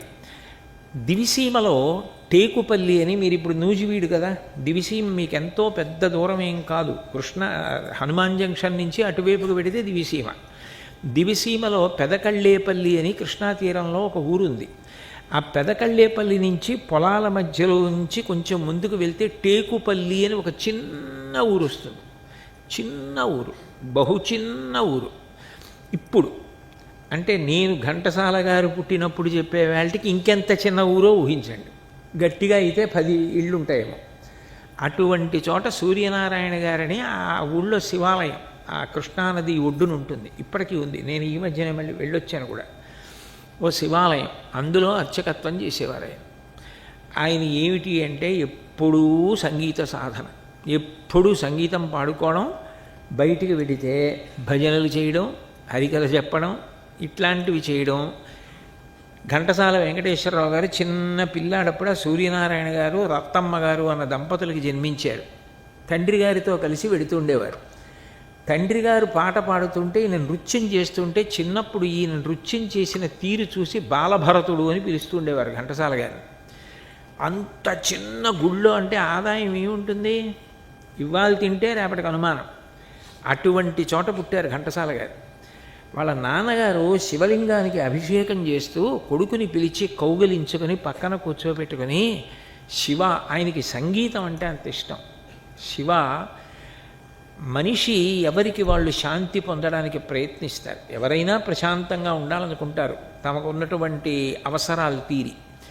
అట్లా కాదు, కోటాను కోట్ల మందికి శాంతినివ్వగలిగిన సంగీతం గంధర్వగానంలా పాడగలిగిన కొడుకుని నాకు ఇవ్వవా అని, అది శివలింగం అంటే రాయి అని కాకుండా శివుడే అన్న భావనతో కౌగిలించుకొని ప్రార్థన చేసేవారు. అప్పటికేం తెలియదు, చిన్న పిల్లవాడు ఘంటసాల గారు. దగ్గరికి పిలిచి, కోట్ల మంది సంతోషించాలరా, నువ్వు అలా పాడాలరా, నువ్వు అలా సంగీతం నేర్చుకోవాలరా అనేవారు. ఘంటసాల గారికి 11వ ఏడు వచ్చేటప్పటికి వాళ్ళ నాన్నగారు చనిపోయారు. వాళ్ళ నాన్నగారు చనిపోతే తర్వాత పాపం పొలాల్లో మేనమామగారి దగ్గరికి వెళ్ళి పని చేయడంలో చేతులన్నీ వాచిపోయేవి. మా నాన్నగారు నన్ను సంగీతంలో వృద్ధిలోకి రావాలన్నారని చెప్పి చేతి ఉంగరం తీసి ఎంత వస్తుందో కూడా తెలియక 8 రూపాయలకి అమ్మేసి రైలు ఎక్కి వెళ్ళిపోయారు విజయనగరం. అప్పటికి ద్వారం వెంకటస్వామి నాయుడు గారని, మీరు విన్నారో లేదో పిల్లలు తెలియదు నాకు, ద్వారం వెంకటస్వామి నాయుడు గారు వైలిన్ ఆ రోజుల్లో అంత ప్రఖ్యాతి. ఆయన ఆదిభట్ల నారాయణదాస్ గారు విజయనగరంలో హరికథకి ప్రఖ్యాతి. అక్కడ సంగీతం అంటే, ఆ రోజుల్లో సంగీతం అంటే విజయనగరమే. కాబట్టి అక్కడికి వెళ్ళి నేను సంగీతం నేర్చుకుంటానని విజయనగరం వెళ్ళారు. వేసంగి సెలవులు ఆయనకి తెలియదు, చిన్నపిల్లాడు, పాఠశాల మూసేశారు, తినడానికి కూడా ఏమీ లేదు. అప్పుడు అక్కడి నుంచి సాలూరులో పట్రాయని సీతారామ శాస్త్రి గారని ఆయన సంగీతం చెప్తుండేవారు. ఆయన దగ్గరికి వెళ్ళారు. ఎంతో ప్రేమతో ఆదరించి ఆ పట్రాయని సీతారామ శాస్త్రి గారు ఈ ఘంటసాల గారిని దగ్గర పెట్టుకుని సంగీతం నేర్పారు. నేర్పిన తర్వాత నేను విజయనగరం సంగీత పాఠశాలలో చేరుతానని వచ్చి ద్వారం వెంకటస్వామి నాయుడు గారి దగ్గర కూర్చుని పాడితే ఆయన కంఠం చూసి ఆనందించి పాఠశాలలో చేరడానికి సీట్ ఇచ్చారు. తినడం డబ్బులేవి, అక్కడ ఉన్నటువంటి అన్నదాన సత్రంలో అన్నం తినడానికి అవకాశం ఆ రోజుల్లో సింహాచలం అన్నదాన సత్రం అని ఉండేది. ఆ అన్నదాన సత్రంలో ఈయనకి చోటు దొరకలేదు, అన్నం తినడానికి లేదు. లేకపోతే ఆయన చేతికి ఇలా ఒక జోలె కట్టుకుని మీద వేసుకున్న ఉత్తరీయం తీసేసి ఇలా జోలెలాగా కట్టుకుని పైన ముడి వేసుకుని ఇళ్ల ముందుకు వెళ్ళి విజయనగరంలో భవతి భిక్షాం దేహి అని నిలబడేవారు. వాళ్ళు అన్నం తినేసిన తర్వాత మిగిలిపోయిన అన్నం ఓ తల్లి, కూర ఒక తల్లి, పచ్చడి ఒక తల్లి పడేసేవారు. అది పట్టుకుని విజయనగరంలో చెరువు ఒడ్డు కూర్చుని ఆ గుడ్డ పరుచుకొని ఆ అన్నం తిని మళ్ళీ ఇంకో గుడ్డ లేదు కాబట్టి దాన్ని చెరువు నీళ్లలో ఉతుక్కునేవారు. పి సుశీల గారు చెప్పారు ఒకసారి, ఆ రోజుల్లో పి సుశీల గారి ఇంట్లో రేడియోలో లలిత సంగీతం వస్తుంటే వాళ్ళ ఇంటి వాళ్ళని బ్రతిమాలి ఘంటసాల గారి తలుపు పక్కన కింద కూర్చుని ఎంతో సంతోషంగా రేడియోలో పాటలు వినేవారు. అప్పటికి సుశీల గారి కుర్చీలో కాలు మీద కాలేసుకుని, అంటే ఇల్లు ఆవిడది, నా ఉద్దేశ్యం ఆవిడ్ని తక్కువ చేయడం కాదు సుమా, ఆవిడ వినేవారు. ఈయన ఆ ఇంటికి వెళ్ళి కూర్చుని పాటలు వినేవారు. అంత కష్టపడ్డారు. చిట్ట చివరికి ఇప్పుడు నేను ఆయన జీవితం అంతా ఎక్కడ చెప్పను, వివాహం అయింది. సముద్రాల రాఘవాచార్యులు గారు చెన్నై తీసుకెళ్లారు. ఇప్పుడు చెన్నై, అప్పుడు మద్రాస్. తీసుకెడితే సముద్రాల రాఘవాచార్యులు గారింట్లో స్నానం, హోటల్లో భోజనం, పానగల్ పార్క్ అని ఓ పార్క్ ఉండేది. ఆ పార్కులో రాత్రిపూట పడుకునేవారు. పడుకుని ఆ రోజుల్లో హెచ్ఎంవి కంపెనీ వాళ్ళు నీ కంఠం ఎందుకు పనికిరాదు వెళ్ళిపోమన్నారు. ఆల్ ఇండియా రేడియో వాళ్ళు నీ కంఠం చాలా బాగుందని పాట పాడించారు. రూపాయి, 50 రూపాయలు, 100 రూపాయలు సంపాదించుకుని కొంచెం సినిమాల్లో మంచి పేరు వచ్చి పాటలు పాడుతున్న రోజుల్లో విదేశీ వస్తు బహిష్కారం, గాంధీ గారు స్వాతంత్రోద్యమం నడిపారు. అందరూ దేశం కోసం పోరాడుతుంటే నేను ఒక్కడిని నా కోసం బ్రతకనా, నేను పోరాటం చేస్తానని దేశభక్తి పాటలు పాడుతూ త్రివర్ణ పతాకం పట్టుకుని వెళ్ళారు. 18 నెలలు కారాగార వాసం చేశారు. అప్పుడే ఆయనతో పాటు పొట్టి శ్రీరాములు గారు కూడా ఉన్నారు జైల్లో. ఆ జైల్లో ఆయనతో పాటు ఉండి బయటికి వచ్చి లబ్ధప్రతిష్ఠుడై సంగీతంలో సంపాదించుకున్న రోజుల్లో బడే గులాబ్ అలీ ఖాన్ అని ఆ రోజుల్లో హిందుస్థానీ సంగీతంలో మహావిద్వాంసుడు చెన్నై వస్తే కచేరీ చేయడానికి ఉండడానికి కూడా చోటు దొరకకపోతే తనింటికి తీసుకెళ్ళి 2 నెలలు పెట్టుకున్నారు. గురువుగారు పాట్రాయని సీతారామశాస్త్రి గారిని తన ఇంటికి తీసుకెళ్ళి శుశ్రూష చేసి భోజనం పెట్టి 2 నెలలు ఉంచుకుని ఆయనకి తగినంత తాంబూలం ఇచ్చి తీసుకెళ్ళి రైలు ఎక్కించారు. అలీఖాన్ అని ఆ రోజుల్లో సితార్ విద్వాంసుడు చెన్నై వచ్చి కచేరీలు లేక వెళ్ళిపోతుంటే తన ఇంటికి తీసుకొచ్చి ఆ రోజుల్లో 1000 రూపాయలు తాంబూలం ఇచ్చి ఆయనతో కచేరీ తన ఇంట్లో చేయించారు. మంచి స్ఫురద్రూపి ఘంటసాల గారు. ఆయన్ని సినిమాల్లో వేషం వేయమంటే పాటలు పాడి సంపాదిస్తున్నాను, వేషాలు కూడా వేస్తే ఇంకోటి పొట్ట కొట్టినట్టు అవుతుంది, నాకు వద్దనేవారు. ఎంత ఉదారుడో చూడండి. తన పాట చేత అభినయం చేశారు. నేను నిజానికి ప్రవచన రంగంలోకి రావడానికి కారణం నేను ఎప్పుడూ ఏ సభలో చెప్పలేదు. నిజానికి ఆశ్చర్యకరమైన విషయం ఏంటంటే ఎప్పుడో చాలా కాలం క్రితం మా పెళ్ళైన కొత్తల్లో నేను నా భార్య తిరుమల వెళ్ళి వెంకటేశ్వర దర్శనానికి క్యూ లైన్లో నించుంటే ఘంటసాల గారి భగవద్గీత వస్తోంది. అప్పుడు నేను మా ఆవిడతో అన్నాను, ఎప్పుడో శరీరం వదిలిపెట్టారు ఆయన, ఇప్పుడు ఆయన పాడుతుంటే వెంకటేశ్వర స్వామి వారు వింటూ లక్ష్మీదేవితో ఎంత బాగా చెప్పాడే భగవద్గీత, నేను ఇంత బాగా చెప్పానంటావా అంటాడేమో, అంత బాగా చెప్పారే అని అప్పట్లో నేను ఒక మాట అన్నాను. ఘంటసాల గారి కంఠం ఇప్పటికీ కొండ మీద ఇలా వినపడుతోంది కదా, ఏ జన్మలోనైనా నా కంఠం కూడా ఇలా వినపడుతుందా ఈ కొండ మీద అన్నాను. మరి వెంకటేశ్వర స్వామి గారికి ఏం వినపడిందో నాకు తెలీదు. ఆ తర్వాత ఎన్ని ప్రత్యక్ష ప్రసారాలు, ఎన్ని టెలికాస్ట్లలో ఇప్పటికీ తిరుపతి కొండ మీద పెట్టి పెద్ద పెద్ద టీవీ సెట్స్లో నా ప్రోగ్రామ్స్లో నేను కనపడుతూనే ఉంటాను. నీకు స్వామి ఇంత అనుగ్రహమా అని అనుకుంటూ ఉంటాను. అంటే నా గొప్ప కోసం చెప్పట్లేదు, నేను ఘంటసాల గారి గురించి చెప్పడానికి ఏదో ప్రస్తావన చేశా వెంకటేశ్వర స్వామి అనుగ్రహం గురించి. అంత గొప్పగా భగవద్గీత పాడారు. ఇన్ని కష్టాలు పడిన ఘంటసాల గారు నేను ఇంకా చచ్చిపోదాం అన్న రోజు లేదు. ఆయన జీవితంలో ఒక ఆశ్చర్యకరమైన సందర్భం చెప్తా. ఎండకి శోషించిపోయి తట్టుకోలేక వెళ్ళి ఒకే ఒక్క రూపాయి ఉంటే ఆ రూపాయి ఇచ్చి, ఆ రోజుల్లో నిమ్మ సోడాలని అమ్మేవారు, ఇప్పటికీ కొన్ని చోట్ల అమ్ముతారు నిమ్మ సోడాలు. ఓ నిమ్మ సోడా ఇమ్మని అడిగారు. అడిగితే ఆ వ్యక్తి ఆ రూపాయి చూసి ఇది 70 రూపాయని విసిరేసి ఇలా తీసిన సోడా కొట్టడం మానేసి రూపాయి విసిరేశాడు. హతాశులైపోయారు. దాహం ఆ పక్కన ఓ సన్యాసి ఒక ఆయన కూర్చుని ఉన్నాడు. ఆయన లేచి వచ్చి ఇలా కప్పుకొని ఉన్నారు ఉత్తరీయం ఘంటసాల గారు. ఏం బెంగపెట్టుకోకులే అని ఈ ఉత్తరీయం తీసి ఇలా వేసి ముడేసి ఇళ్ల ముందుకెళ్ళి అడుక్కో, దాంతో బతుకు, బెంగపెట్టుకోకన్నారు. ఇంకోడైతే చిచ్చి బతుకు చచ్చిపోతానంటాడు. అలాగే భిక్షాటన చేశారు ఘంటసాల గారు. చేయడం కాదు, మీకు ఆశ్చర్యం ఏమిటో తెలుసా, ఘంటసాల గారు ఏ హనుమ గుడిలో పడుకునేవారో నేను విజయనగరం వెళ్ళా గుడి చూసి వచ్చా. భజన చేసే ఆంజనేయ స్వామి ఉంటారు, మీరు ఎక్కడ చూసి ఉంటారు, తాళం వేస్తుంటారు. ఆయన విజయనగరంలో ఉంది చిన్న గుడి, అక్కడ పడుకునేవారు పాపం. ఆయన ఎంతో కీర్తి వహించి ప్రపంచవ్యాప్తంగా ఘంటసాల గారి పేరు మారుమ్రోగిపోతున్న రోజుల్లో ఆయన్ని కచేరీకి పిలిచారు. పిలిస్తే నేను ఏ హాల్లో చేయను, నేను ఎక్కడ పడుకున్నానో అక్కడే నాకు వేదిక కట్టండి, అక్కడ కూర్చుని కచేరీ చేస్తానని ఓపెన్ ఎయిర్లో అక్కడ డయాస్ కడితే కచేరీ చేశారు. అటువంటి ఘంటసాల గారు మన గడ్డ మీద పుట్టిన మహానుభావుడు. ఎన్ని కష్టాలు పడ్డారు, విచిత్రం ఏమిటో తెలుసా, ఇన్ని కష్టాలు పడ్డ ఘంటసాల గారు ఏ ఒక్క రోజుని కూడా ఎందుకు ఈ బ్రతుకు నేను ఆత్మహత్య చేసుకుంటానన్న మాట అనలేదు. మరి మనం ఏం నేర్చుకున్నట్టు ఆయన జీవితం నుంచి అంటే, కష్టపడగలగాలి మనిషి. మనిషి కష్టపడకుండా ఆ స్థానానికి వెళ్ళలేడు. మామూలుగానే జీవితం చాలా కష్టం, అందులో రీసెర్చ్ లాంటివైతే మరీ కష్టం. వాటికి ఎంత కీర్తి ఉంటుందో అంత కష్టం ఉంటుంది. నేను ఈ మాట ఎందుకన్నానంటే, ఇప్పుడు చటుక్కుని రీసెర్చ్ అన్నమాట నాకు ఎందుకు వచ్చింది అంటే, ఈ ఇన్స్టిట్యూట్ తాలూకా యాంబిషన్స్లో అదొకటి. రీసెర్చ్ కూడా ఆశయాల్లో ఈ సంస్థకు ఒకటి. రీసెర్చ్ అన్న మాట ఎంత గొప్పదో తెలుసా, చాలామంది బ్రతికుండగానే సేవ చేయగలరు, చనిపోయిన తర్వాత సేవ చేయడం అంటే ఫిజికల్గా సేవ చేయడం, సంగీతం లాంటి వదిలేయండి, ఘంటసాల గారి పాట వినడం లాంటిది. ఫిజికల్గా సేవ చేయడం, శరీరం మీకు సహకరించినంత కాలమే. గొప్ప లబ్ధప్రతిష్ఠుడైన వైద్యుడు ఉన్నాడు, చాలా గొప్ప వైద్యుడు. కానీ ఆయన బాగా పెద్దవారైపోయారు, చాలా పెద్దవారైపోయారు. ఎంత పెద్దవారైపోయారంటే ఇప్పుడు ఆయనకి జ్ఞాపక శక్తి తగ్గిపోయింది, కనుచూపు తగ్గిపోయింది. ఆయన ఇప్పుడు చదవలేరు, ఎక్కువసేపు కూర్చోలేరు. ఇప్పుడు ఆయన ఎక్కువసేపు వైద్యం చేయగలరా? చేయలేరు.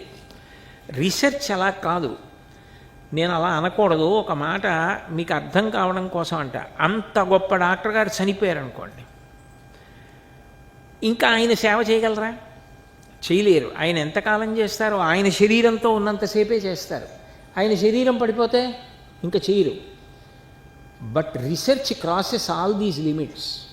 రీసెర్చ్ ఏం చేస్తుందంటే, తాను వెళ్ళిపోయిన జనరేషన్స్ టు కమ్ ఆ వ్యక్తి చేసిన రీసెర్చ్ భిక్ష పెడుతుంది. దానికి ప్రబల ఉదాహరణ డాక్టర్ ఎల్లాప్రగడ సుబ్బారావు గారు. మీరు వినే ఉంటారు ఎల్లాప్రగడ సుబ్బారావు గారి గురించి. What a noble man he is. ఆయన పడ్డ కష్టాలు మీరు ఎప్పుడైనా చదివారా? ఆయన బయోగ్రఫీ గురించి ఆశ్చర్యం వేస్తుంది. చదువుకునే రోజుల్లో తల్లి మంగళసూత్రం అమ్మేసి హై స్కూల్ చదువుకోవడానికి ఫీజు కట్టింది ఆవిడ. ఆయన ఎంబీబీఎస్ చదువుకునే రోజుల్లో he was a very intelligent man. Doctor చదువుతున్న రోజుల్లో విదేశీ వస్తు బహిష్కారం ఉద్యమం జరుగుతోంది. 1920-21 టైం జరుగుతున్న రోజుల్లో అందరూ విదేశీ వస్తువుల్ని బహిష్కరించారు. డాక్టర్ బ్రాడ్ఫీల్డ్ అని చెప్పి ఒక డాక్టరు, ఆయనకి ప్రొఫెసర్. ఈయన కూడా గాంధీ గారి మీద అభిమానంతో ఒక ఖద్దర్ యాప్రాన్ అంటే పైన కోట్లా వేసుకుంటారు కదా, అది వేసుకుని మెడిసిన్ క్లాస్కి వెళ్ళారు. ఆ బ్రాడ్ఫీల్డ్కి కోపం వచ్చింది. నువ్వు ఖద్దర్ యాప్రాన్ వేసుకొచ్చావు, మీ గాంధీ వైస్ ఛాన్సలర్ అయినప్పుడు వేసుకుందువు కానీ వీలే అన్నాడు. ఆయన వెస్ట్రన్ ప్రొఫెసర్, ఇంగ్లాండ్కి చెందినవాడు. అందుకని ఆయనకి కోపం గాంధీ గారు అంటే చాలా ఇష్టం ఎల్లాప్రగడ సుబ్బారావు గారికి. సుబ్బారావు గారు లేచి అన్నారు, వైస్రాయి పదవి చేయవలసిన దరిద్రం మా గాంధీ గారికి అప్పటికీ రాదు అన్నారు. అంటే ఈజ్ అబౌవ్ దాట్. ఆయన అంత గొప్ప నాయకుడు, ఆయనకి వైస్రాయి పదవి దేనికి సరిపోతుంది? వైస్రాయి పదవి చేసే దరిద్రం మా గాంధీ గారికి అప్పటికీ రాదు అన్నారు. ఆయన కక్ష పెట్టుకున్నాడు. ఇంత తెలివైన వాణ్ణి ఎంబీబీఎస్ ఇవ్వకుండా ఆ రోజుల్లో ఎల్ఎంఎస్ అని చెప్పి ఒకటి ఉండేది, ఓ డిగ్రీ. అది ఎంబీబీఎస్ కన్నా తక్కువ. ఎల్ఎంఎస్ ఇచ్చారు. ఎల్ఎంఎస్ ఇస్తే ఏంటంటే ఇంకా పై విశ్వవిద్యాలయాలకి, విదేశాలకు వెళ్ళడం కానీ ఏం చేయలేరు. ఆయన తర్వాత డిప్లొమా చేయవలసి వచ్చింది. 7 ఏళ్ళు పోయిన తర్వాత వెడదామనుకున్నారు. అన్నయ్య తమ్ముడు ఇద్దరు స్ప్రూ అనే ఆ రోజుల్లో ఒక వ్యాధి ఉండేది, ఆ వ్యాధి వచ్చి చచ్చిపోయారు, వెళ్ళలేకపోయారు. ఆఖరికి ఆయనకి రీసెర్చ్ చెయ్యాలని ఎంత కోరికో. ఎందుకో తెలుసా? నేను అన్నానే మీతో ఓ మాట, రీసెర్చ్ చేసిన వాడు శరీరం వెళ్ళిపోయినా కోటాను కోట్ల మందికి సేవ చేస్తూనే ఉంటాడని. ఆ ఒక్క మాటకి ఇన్స్పైర్ అయ్యారు ఆయన. అంటే నేనన్న మాట కాదు, అప్పట్లో ఆయన చదివి ఇన్స్పైర్ అయ్యి రీసెర్చ్ చెయ్యాలని ప్రయత్నిస్తే పాపం వెళ్ళడానికి డబ్బులు లేవు, ఇండియాలో ఆపర్చునిటీస్ లేవు. అక్కర్లేకపోయినా కాకినాడలో ఒక అమ్మాయిని పెళ్లి చేసుకుని, అది కూడా పెద్ద అమ్మాయిని చేసుకోకుండా రెండో అమ్మాయిని చేసుకున్నారు. ఎందుకంటే రెండో అమ్మాయి కొంచెం పెద్దదై కాపురానికి వచ్చే లోపల తాను రీసెర్చ్ చేసుకోవచ్చని చదువు మీద ఇంట్రెస్ట్ కొద్దీ మామగారి దగ్గర డబ్బులు తీసుకుని, తనకి డబ్బులు లేక వెళ్ళి రీసెర్చ్ మొదలెట్టారు హార్వర్డ్ యూనివర్సిటీలో. కానీ చదువుకోవడానికి డబ్బులు, ఫీజు అంటే మామగారు ఇచ్చారు, చదువుకోవడానికి ఎంబీబీఎస్ లేదు. ఆ కారణం చేత ఆయన రీసెర్చ్ చేయడం కోసమని ఆ రోజుల్లో చేసిన ఉద్యోగం ఏమిటో తెలుసా? ఈ నెవర్ టాక్డ్ ఆఫ్ సూసైడ్. ఆ రోజుల్లో ఆయన హాస్పిటల్లో బెడ్ ప్యాన్స్ కడిగేవారు. బెడ్ ప్యాన్ అంటే మీకు తెలుసు అనుకుంటాను. పేషెంట్ కదలలేనప్పుడు ఆ పేషెంట్ మలము మూత్రము విసర్జించడానికి పెడతారు, అందులోకి పేషెంట్ మలమూత్ర విసర్జన చేసేస్తాడు. అది పెట్టి ఆ యూరిన్ ఎక్స్క్రీషన్ కలెక్ట్ చేసి తీసి మళ్ళీ కడిగేసి పెడుతూ ఉండాలి. అది ఆయన చేసిన ఉద్యోగం. ఎందుకు? దేశభక్తితో ఒకసారి ఖద్దర్ యాప్రాన్ వేసుకున్నందుకు that was the costliest punishment he has meted out. పాపం అట్లాంటిది చేసి ఉద్యోగం, డబ్బులు సంపాదించుకొని రీసెర్చ్ చేసి, ఆ రోజుల్లో బోధకాలు దారుణం. రెండో ప్రపంచ యుద్ధంలో అమెరికన్ సోల్జర్స్ కూడా చచ్చిపోయారు ఆ ఫైలేరియాసిస్ తోటి. అలాంటి రోజుల్లో ఆయన రీసెర్చ్ చేశారు. చేసి ఎంత ఉదారుడంటే పేరు ప్రఖ్యాతుల మీద ఆయనకి కోరిక లేదు. తను చేసిన రీసెర్చ్ పేపర్స్ విల్లింగ్గా తన ఫ్రెండ్స్కి ఇచ్చేశారు. వాళ్ళు తమ పేరు మీద పబ్లిష్ చేసుకుని వాళ్ళు పెద్ద పెద్ద ప్రైజెస్ పొందారు, నోబెల్ ప్రైజులు లాంటి ప్రైజులు. ఎల్లాప్రగడ సుబ్బారావు గారు అనామకుడుగా ఉండిపోయారు. ఇప్పుడు టెట్రాసైక్లిన్ అని మీరు ఇప్పుడు విని ఉంటారు పేరు. టెట్రాసైక్లిన్ అని ఒక యాంటీబయాటిక్ ఉంటుంది, అది ఎరియోమైసిన్ అని ఒకటి. ఈ రెండు మెడిసిన్ చరిత్రని తిరగరాశాయి. అంత గొప్ప, వాటి వెర్షన్స్ మారుతూ ఎప్పటికప్పుడు సొసైటల్ నీడ్స్ని ఆన్సర్ చేస్తాయి. ఆ యాంటీబయాటిక్స్ని ఇన్వెంట్ చేసిన వారు ఎల్లాప్రగడ సుబ్బారావు గారు. అంత కష్టపడి యాంటీబయాటిక్స్ ఆయన తీసుకొచ్చారు. తీసుకొస్తే వాటి వల్ల కోటాను కోట్ల మంది బతికారు. చివరికి తాను ఏ రికగ్నిషన్ లేకుండా, ఆశ్చర్యకరమైన విషయం ఏంటంటే ఆ రోజుల్లో ఆయన తన పుస్తకాలు ఇస్తానంటే పుచ్చుకునే యూనివర్సిటీ లేదు, అంత దారుణం. ఇప్పుడంటే మీ అందరికీ ఇంతంత మంచి మంచి అవకాశాలు వచ్చాయి. అంత రీసెర్చ్ చేసి ప్రపంచానికి అంత భిక్ష పెట్టి చనిపోయారు ఎల్లాప్రగడ సుబ్బారావు. ఆఖరికి సాంసారిక జీవితం కూడా ఆయనకి అంత ఎక్కువగా భార్యతో కలిసి ఉండడం కూడా లేదు. ఆఖరిని ఎల్ఐసి పాలసీ ఆవిడికి రాసేశారు, ఆ విదేశాల్లో ఉండగానే చనిపోయారు. కానీ ఆయన చేసినటువంటి రీసెర్చ్ ఫలితాలు ఇప్పటికీ ప్రపంచవ్యాప్తంగా ఎన్ని కోట్ల మందినో బతికిస్తున్నాయి. మీకు ఇక్కడ అటువంటి ఆపర్చునిటీ ఉంది. ఈ ఇన్స్టిట్యూట్లో research is allowed. Research scholars పొందిన పేరు ప్రతిష్టలు మీరు తెలుసుకోవాలి. తెలుసుకుంటే మామూలుగా చదువుకునేటప్పుడు కష్టపడి చదువుకుని విజయం సాధించడం ఘంటసాల గారిలా ఉంటుంది. Even after the collapse of the body, మనిషి కోట్ల మందికి సహాయం చేయడం రీసెర్చ్ వల్ల సాధ్యం. రీసెర్చ్ అనేది అంత గొప్ప రంగం. డెడికేటెడ్గా అలా చెయ్యగలిగిన వాళ్ళు ప్రపంచ చరిత్రలో సువర్ణాక్షరాలతో లిఖింపబడతారు. నిజానికి భారతదేశంలో ఇవాళ ఆ రీసెర్చ్ అవసరం చాలా ఉంది. అబ్దుల్ కలాం గారు పాపం ఎన్ని సభలలోనో పిల్లలతో చెప్పారు, మీరు ప్రత్యేకించి ఇవాళ ఫ్యూయల్కి, అంటే ఆయిల్, డీజిల్, పెట్రోల్, వీటికి సబ్స్టిట్యూట్, చీప్ సబ్స్టిట్యూట్ ఎలా వస్తుందో డిస్కవర్ చెయ్యాలి, మీరు ఆలోచించాలని. కలాం గారి ఒక ప్రసంగంలో నేను చదివా, స్వాతంత్రం వచ్చి ఇన్నేళ్ళైనా ఇప్పటికీ వర్షాలు పడితే దోమలు విచ్చలవిడిగా లేచిపోతాయి, కరుస్తాయి, రకరకాల వ్యాధులు పిల్లలు చచ్చిపోతూ ఉంటారు, పెద్దవాళ్ళు జ్వరాన పడిపోతారు, సంపాదించలేరు, దరిద్రం, కోపాలు. దాంతో ఈ దోమల నిర్మూలనకు మీరు ఏదైనా రీసెర్చ్ చేసి పిల్లలు కనిపెట్టాలి. మీరు రీసెర్చ్ ఓరియంటేషన్గా బాగా పరిశీలించడం, బాగా చదవడం నేర్చుకోవాలి అని. కాబట్టి రీసెర్చ్ రంగం నిజానికి కష్టపడే వాళ్ళకి అగ్ని పరీక్ష. అంత కష్టపడితే తప్ప సాధించలేరు. మేడం క్యూరీ లైఫ్ మీ అందరూ చదివి ఉంటారు. నేనే ఎన్నో సభల్లో చెప్పాను కూడా మేడం క్యూరీ గురించి. ఎంత కష్టపడితే మేడం క్యూరీ నోబెల్ ప్రైజులు ఫిజిక్స్ కెమిస్ట్రీలో కూడా పొంది క్యాన్సర్కి క్యూరింగ్ ఆ రేడియం అవి కనిపెట్టగలిగింది ఆవిడ. కష్టపడాలి మనిషి, ఆత్మవిశ్వాసం ఉండాలి.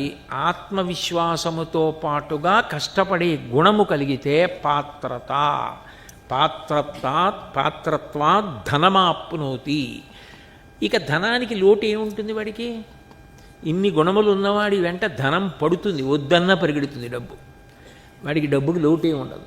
కానీ మీకు నిజం చెప్పనా, ఆ స్థాయికి వెళ్ళిపోయిన తర్వాత అటువంటి వాళ్ళకి డబ్బుతో అవసరం చాలా తక్కువ ఉంటుంది. ఎందుకు ఉంటుంది చెప్పండి? ఒకటే కారణం, అంత లబ్ధప్రతిష్ఠుడు అయిపోయిన తర్వాత ఆయన ఎక్కడికి వెళ్ళనివ్వండి, ఆయన జేబులోది తీసి ఖర్చు పెట్టుకోవలసిన అవసరం సమాజం కల్పించదు. విద్యా రాజసు పూజ్యతే, విద్యా బంధుజనో విదేశగమనే.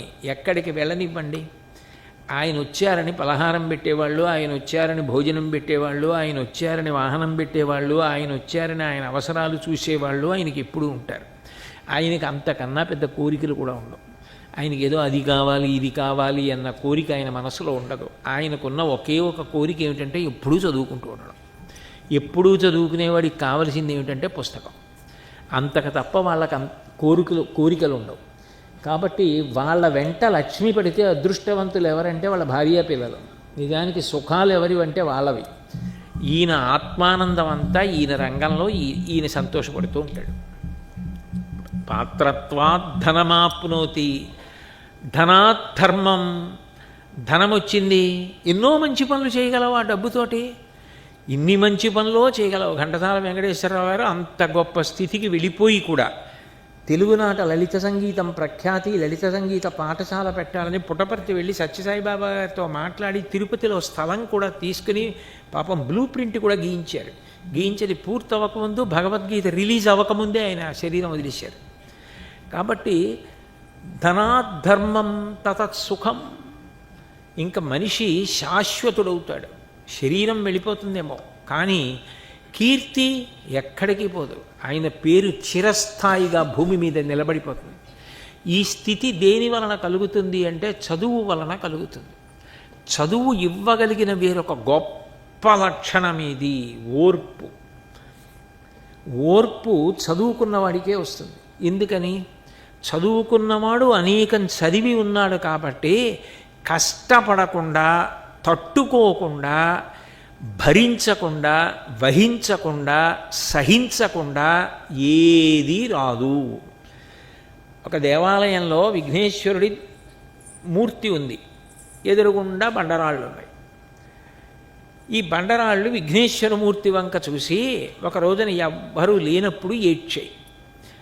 నిన్నేమో లోపల కూర్చోబెట్టారు, చల్లగా ఉంటుంది, నీ మీద కొబ్బరి నీళ్లు పోస్తారు, బోల్డ్ అన్ని నైవేద్యాలు పెడతారు, ఉండ్రాళ్ళు పెడతారు, పళ్ళు పెడతారు, ఇన్ని పెడతారు.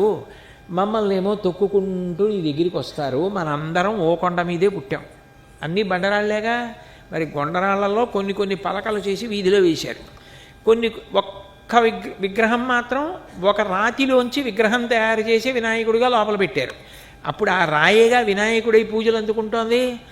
నువ్వేమో పూజలు అందుకుంటున్నావు, ప్రసాదాలు అందుకుంటున్నావు, నైవేద్యాలు అందుకుంటున్నావు, హారతులు అందుకుంటున్నావు, భక్తుల కోరికలు తీరుస్తున్నావు. మేము ఇలా పడున్నాం, మమ్మల్ని తొక్కుకుంటూ వెళ్తున్నారు. ఏమిటి ప్రారంధం అని అడిగితే అప్పటికి వినాయకుడిగా దానికి ఒక శక్తి వచ్చింది కదూ. ఆయన మాట్లాడన్నాడు, సుత్తి పెట్టి చిన్న దెబ్బ కొడితే విరిగిపోయేటటువంటి అతి మృదుత్వం మీ యందుంది, మీరు తట్టుకోలేకపోయారు. ఉలిపెట్టి సుత్తి పెట్టి కొడితే ఎంత విరగాలని శిల్పి కోరుకుంటాడో అంతే విరగాలి. అంతేగాని పళక్కన ఇంత పెచ్చి ఊడిపోయింది అనుకోండి, దాంతో మీరు విగ్రహం ఏం చెక్కుతారు? అలా తట్టుకోలేకపోయిన వాళ్ళందరూ బండరాళ్ళుగా అలా ఉన్నారు. కొద్దిగా చిట్లిపోయినా పిట్లిపోయినా మీ పక్కన ఇంకో రాయి వేసి వీధిలో చప్టా చేశారు. ఎన్ని ఉలి దెబ్బలు కొట్టినా, ఎంత సుత్తి దెబ్బలు కొట్టినా, శిల్పి చెప్పినట్టు ఎంత విరగాలో అంతే విరుగుతూ ఉన్న నన్ను తీసుకొచ్చి వినాయకమూర్తిగా చెక్కి లోపల పెట్టారు. ఎన్ని దెబ్బలు తింటే నేను లోపల ఇప్పుడు ఈ పూజలు అందుకుంటున్నాను, ఈ శక్తి వచ్చింది అందరి కోరికలు తీరడానికి? మీరు ఎన్ని దెబ్బలు తిన్నారు? 4 దెబ్బలు తిన్నారు అంతే. 4 పలకలు అయ్యారు, తీసుకొచ్చి వీధిలో వేశారు. దెబ్బ తినలేని నీకు పూజార్హత ఎక్కడది? దెబ్బలు తిన్నాను కాబట్టి నాకు పూజార్హత వచ్చింది. ఓర్చుకోగలిగిన వాడెవరుంటాడో వాడే వృద్ధిలోకి వస్తాడు. ఓర్పు అత్యంత ప్రధానం. చదువుకుంటే గొప్ప లక్షణం ఏమిటంటే ఓర్పు. మీరు ఏ మహాత్ముడి జీవితమైనా చూడండి, నిజంగా ఆయన చదువుకున్నాడని గుర్తేమిటో తెలుసా?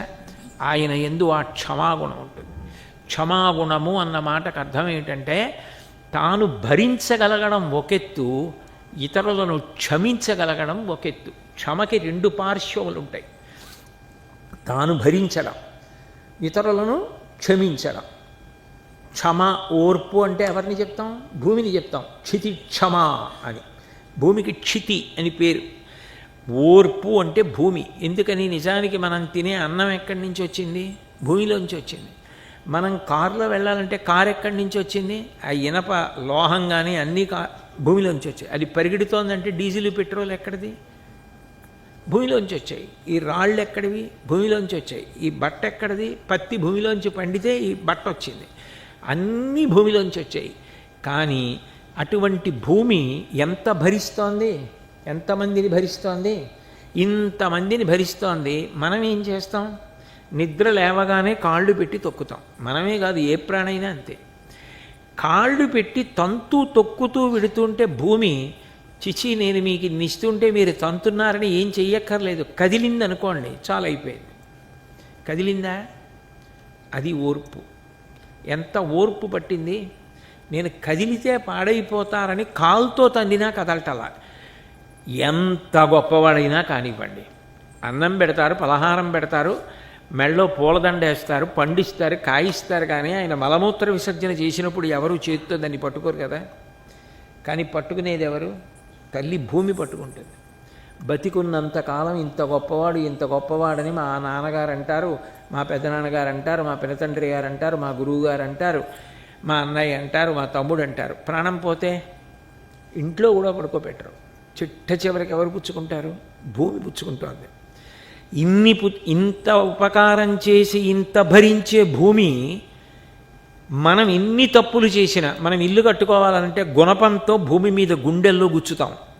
మనం అన్నం తినడానికి నాగలితో అమ్మ శరీరం మీద రాపాడిస్తాం. ఇన్ని చేసినా, కాలుతో తన్నినా, మలమూత్ర విసర్జన చేసినా ఆవిడ క్షమించగలుగుతోందా లేదా? క్షమాగుణం చాలా గొప్పది. కానీ క్షమాగుణానికి ఉన్న నీడ పార్శ్వం ఏమిటంటే కొంతమందికి మీ ఓర్పు చేతకానితనంలా కనపడుతుంది. మీరు ఓర్పు పట్టడం మీకు అలవాటైందనుకోండి, అంత ఓర్పు ఏంటి? ఇది ఈయన చేతకానితనం, ఈయనకు అంత ఓర్పు ఉండకూడదు, ఈయన అలా క్షమించకూడదు, ఈయనకి పట్టుదల ఉండాలి, ఈయన కక్ష పెంచుకోవాలి, వాళ్ళని దూరంగా పెట్టాలి, వాళ్ళకి పాఠం చెప్పాలి అని కొంతమందికి ఉంటుంది. మీ చుట్టూ ఉన్న వాళ్ళకే ఉంటుంది. కానీ అది అంటించుకుందామంటే అంటే ఇది కాదు. నేను మీకు నా మాటలు కాదు, విదురుడి మాటలుగా చెప్పాలి అంటే మహాభారతంలో ఉద్యోగ పర్వంలో విదురుడు ధృతరాష్ట్రుడితో మాట్లాడుతూ ఓ మాట అన్నాడు, క్షమించువాని గని చాలమి పెట్టెదరు అయినం తలపన్ క్షమయ అనూన క్షమయ మిగుల మెరయు తొడవు ఉత్తమ రూపంబు కోరువారు దాల్తురు దానిన్ అన్నాడు. అలా క్షమించే గుణం 100 జన్మలు ఎత్తినా రమ్మంటే రాదు. అది అదృష్టం. అలా ఉండగలగడం, ఎంత తప్పు చేసిన వాళ్ళనైనా క్షమించగలగడం, తనతో కలుపుకోగలగడం, తనతో తిప్పుకోవడం, మనసు అంత ప్రేమ గుణాన్ని పొందితేనే వస్తుంది. అలా కాకుండా తప్పు చేసిన ప్రతివాడిలో తప్పు చూడడం ఒక్కటే నీకొస్తే నీకున్న పెద్ద తప్పేది. అప్పుడు నిన్నెందుకు క్షమించాలి? నువ్వెప్పుడు తప్పు చేయలేదా? నీకే తప్పు లేదా? అప్పుడు నిన్నెన్ని మాటలు క్షమించితే నువ్వు ఆ స్థానంలో ఉండగలుగుతున్నావు? ఇతరుల తప్పు పట్టే ముందు మన తప్పు ఏమిటో మనం పరిశీలించుకోవాలి. కాబట్టి ఉర్విజనులకెల్లా ఉండు తప్పు, తప్పులెన్నువారు తమ తప్పులెరుగరు, విశ్వదాభిరామ వినురవేమ అంటాడు. ఎంత గొప్ప పద్యం అది నిజంగా. తప్పులెన్నువారు తమ తప్పులెరుగరు. నిజానికి తప్పు పట్టేవాడు తన తప్పు తాను తెలుసుకోడు. తన తప్పు తాను తెలుసుకున్నాడు అనుకోండి, ఓ నిజానికి అందరికన్నా నాయిందే ఎక్కువ తప్పు ఉందని తెలుసుకుంటాడు. ఇతరులను క్షమించడం, ఇతరుల్ని తనతో కలుపుకోవడం చాలా చాలా గొప్ప గుణం. మీరు చదువుకున్నందుకు మీకు అది బాగా రావాలి. అస్తమానం ఇతరుల మీద నేరాలు చెప్పడం, ఇతరుల యందు తప్పులు చూడడం కాదు. మీరు ఎప్పుడైనా మనసులో ఎవరి గురించి విచారించినా వారి యందు ఈ మంచి గుణం ఉంది, వారి యందు ఈ ఉత్తమ గుణం ఉంది, కాబట్టి వారు దీనికి పనికొస్తారు అన్న భావన ముందు రావడం అలవాటు చేసేసుకుంటే మీరు ఎవ్వరి మనసు నొప్పించకుండా ఉండగలరు. అది కొంతమంది దృష్టిలో చేతకానితనం కావచ్చుగాక, వదిలిపెట్టేయండి. దాని గురించి మీరు బెంగపెట్టుకోక్కర్లేదు. వాళ్ళ కోసం మీరు రాయి అయిపోక్కర్లేదు. మీ మనసుని కాఠిన్యం పొందించుకోక్కర్లా. మీరు ఎంత తపస్సు చేస్తే మీరు ఆ లక్షణం పొందారు, అది ఎవరినో మెప్పించడానికి మీరు పాడు చేసుకోక్కర్లేదు. మీరు నేర్చుకోవలసింది ఏది అంటే, ఎప్పుడూ కూడా ఇతరులు దోషం చేస్తే మన్నించగలగాలి, మనస్ఫూర్తిగా క్షమించగలగాలి. అసలు నిజంగా చెప్పాలంటే పూజ చేసేటప్పుడు ప్రార్థన ఎవరి కోసం చెయ్యాలో తెలుసా? పాడైపోతున్న వాళ్ళు, మనని విమర్శించేవాళ్ళు, మన మీద కోప్పడేవాళ్ళు, మనని తిట్టేవాళ్ళు ఎవరుంటారో వాళ్ళు మారి మాకు స్నేహితులు కావాలని ప్రార్థన చెయ్యాలి తప్ప వాళ్ళు పాడైపోవాలని ప్రార్థన చెయ్యమని ఏ శాస్త్రం చెప్పలేదు. మొదటి ప్రార్థన వాళ్ళ కోసం చేయమని చెప్పింది. అంత క్షమాగుణం ఉండాలి, అంత భరించే లక్షణం ఉండాలి. దానికి ఎక్కడి నుంచో ఉదాహరణ చెప్పక్కర్లేదు. ఈ భూమియే దానికి పెద్ద నిదర్శనం. భూమికి ఆ ఓర్పు లేకపోతే, భూమికి ఆ క్షమాగుణం లేకపోతే భూమి తప్పులెంచడం మొదలుపెట్టింది అనుకోండి, మనలో ఎవరం ఇవాళ ఈ క్షణంలో ఇక్కడ కూర్చోవడానికి అర్హత పొందిన వాళ్ళమో చెప్పండి. భూమి తప్పించింది అనుకోండి, నువ్వు లేచి ఇవాళ పొద్దున్న నా మీద మూత్ర విసర్జన చేశావు అందనుకోండి, ఎవరు ఇందులో చేయని వాళ్ళు. నా మీద మల విసర్జన చేశావు అందనుకోండి, భూమి ఎవరు చెయ్యని వాళ్ళు. అప్పుడు ఎవరం ఉండడానికి అర్హత లేదు. అయినా ఆవిడ అన్నం పెడుతోంది, పంట పండుతోంది, అన్నం పెడుతోంది, ఇన్ని భోగాలు ఇస్తోంది. మరి నువ్వు నిలబడిన భూమి నుంచి నువ్వు నేర్చుకున్న పాఠం ఏంటి? దేనికి విష్ణు సహస్రం, దేనికి రామాయణం చదవడం, దేనికి భూదేవి గురించి నువ్వు అంత పూజనీయంగా మాట్లాడడం, ఎందుకు ఆ నమస్కారాలు? నువ్వు నేర్చుకున్నదేదో అది గొప్ప. నువ్వు నేర్చుకున్నదేదో, నువ్వు అనుష్ఠాన పర్యంతంలోకి తెచ్చుకున్నదేదో అది నిజమైన పూజ. అది లేనప్పుడు మిగిలినది యాంత్రికం. భూమియే ప్రబల ఉదాహరణ అయినప్పుడు మనం ఎందుకు ఉండలేము? 10 మందితో కలవడం నేర్చుకోవాలి. ఎవరైనా తప్పు చేస్తే వారు మారాలని కోరుకోవాలి. అంతేకాని ఇంకా 24 గంటలు వాళ్ళలో తప్పు ఒక్కటి చూడడమే అలవాటు చేసేసుకుంటే అవతల వాళ్ళు ఎంత పాడవుతారో నాకు తెలియదు, కానీ మనం పాడైపోతాం. ఎందుకనంటే ఒకప్పుడు మహమ్మద్ ప్రాఫెట్ ఒక వీధిలో వెడుతుండేవారు. వెడుతుంటే ఒక ఆవిడికి ఆ మహమ్మద్ ప్రాఫెట్ అంటే కోపం. ఆవిడ రోజు ఆయన కింద నుంచి వెళ్ళే సమయానికి ఇల్లంతా తుడిచి తుక్కు పట్టుకుని బయట నిలబడేది. ఆ పైన నిలబడి ఆ పైనుంచి ఆ తుక్కు ఆయన మీద పోస్తుండేది. ఆయన తుక్కు దులిపేసుకుని వెళ్ళిపోతూ ఉండేవారు. ఒక రోజున ఆయన అలా వెడుతుంటే ఆయన మీద తుక్కు పడలేదు. ఆయన అలాగే నిలబడి పైకి చూశారు. ఆవిడ రాలేదేమో, పొరపాటున నా మీద తుక్కు పొయ్యాలి కదా, ఇదేవిడ పొయ్యలేదని. ఆవిడ రాలేదు ఎంతకి. ఆయనే మేడెక్కారు. మేడెక్కి చూసేటప్పటికి ఆవిడ మంచంలో పడుకునింది. ఏమమ్మా పడుకున్నారు ఇవాళ, నా మీద తుక్కు పొయ్యలేదన్నారు. ఆవిడ ఆశ్చర్యపోయి నాకు జ్వరంగా ఉందండి. అయ్యో తల్లి జ్వరంగా ఉందా అని ఈయన వెళ్ళి కాళ్ళు అవి పట్టారు. ఆవిడికి కళ్ళంబట నీళ్లు ధారగా కారిపోయి మారింది. క్షమాగుణం ఎవరినైనా మార్చగలదు. మీరు ఓర్పు పట్టడం, ఇతరుల్ని క్షమించడం నేర్చుకుంటే. రామాయణంలో ఎన్ని తప్పులు చేసినా రాముడు క్షమించాడా లేదా? సీతమ్మ క్షమించిందా లేదా? చిట్ట చివరికి ఒక కథ చెప్పింది, ఆశ్చర్యకరమైన కథ. హనుమ వెళ్ళి సీతమ్మ దగ్గరికి, ఏమమ్మా నేను వచ్చినప్పుడు చూశాను నిన్ను ఈ రాక్షస స్త్రీలు ఇంత ఇబ్బంది పెట్టారు, ఒక్క అనుమతి నాకి వీళ్ళందరినీ చంపేస్తానన్నారు. ఆవిడ చెప్పిన కథ ఏమిటో తెలుసా? వెనకటికి ఒకానొకప్పుడు ఒక వ్యక్తి నడిచి వెడుతుంటే అరణ్యంలో పెద్ద పులి తరిమింది. అతను భయపడిపోయి గబగబా వెళ్ళి ఓ చెట్టు ఎక్కేశాడు పైకి. పెద్ద పులి చెట్టు ఎక్కదు కదా అని. తీరా అతను పై కొమ్మ మీదకి ఎక్కి కిందకి చూశాడు, పెద్ద పులి కింద కూర్చుంది. పైకి చూశాడు, భల్లూకం పడుకుని ఉంది చెట్టు మీద. పైన భల్లూకం, కింద పెద్ద పులి. హడిలిపోయాడు, ఆ భల్లూకం చంపేస్తుందని. భల్లూకం అంది, భయపడకో, నువ్వు తెలిసో తెలియకో నేనున్న ఇంటికి వచ్చావు, నేనున్న చోటు చెట్టు, నేనున్న ఇల్లు. ఇంటికి వచ్చిన వాడు అతిథి, అతిథిని చంపకూడదు, అతిథిని బాధ పెట్టకూడదు, నీకు నా రక్ష, నిన్ను చంపనంది. సరేనన్నాడు.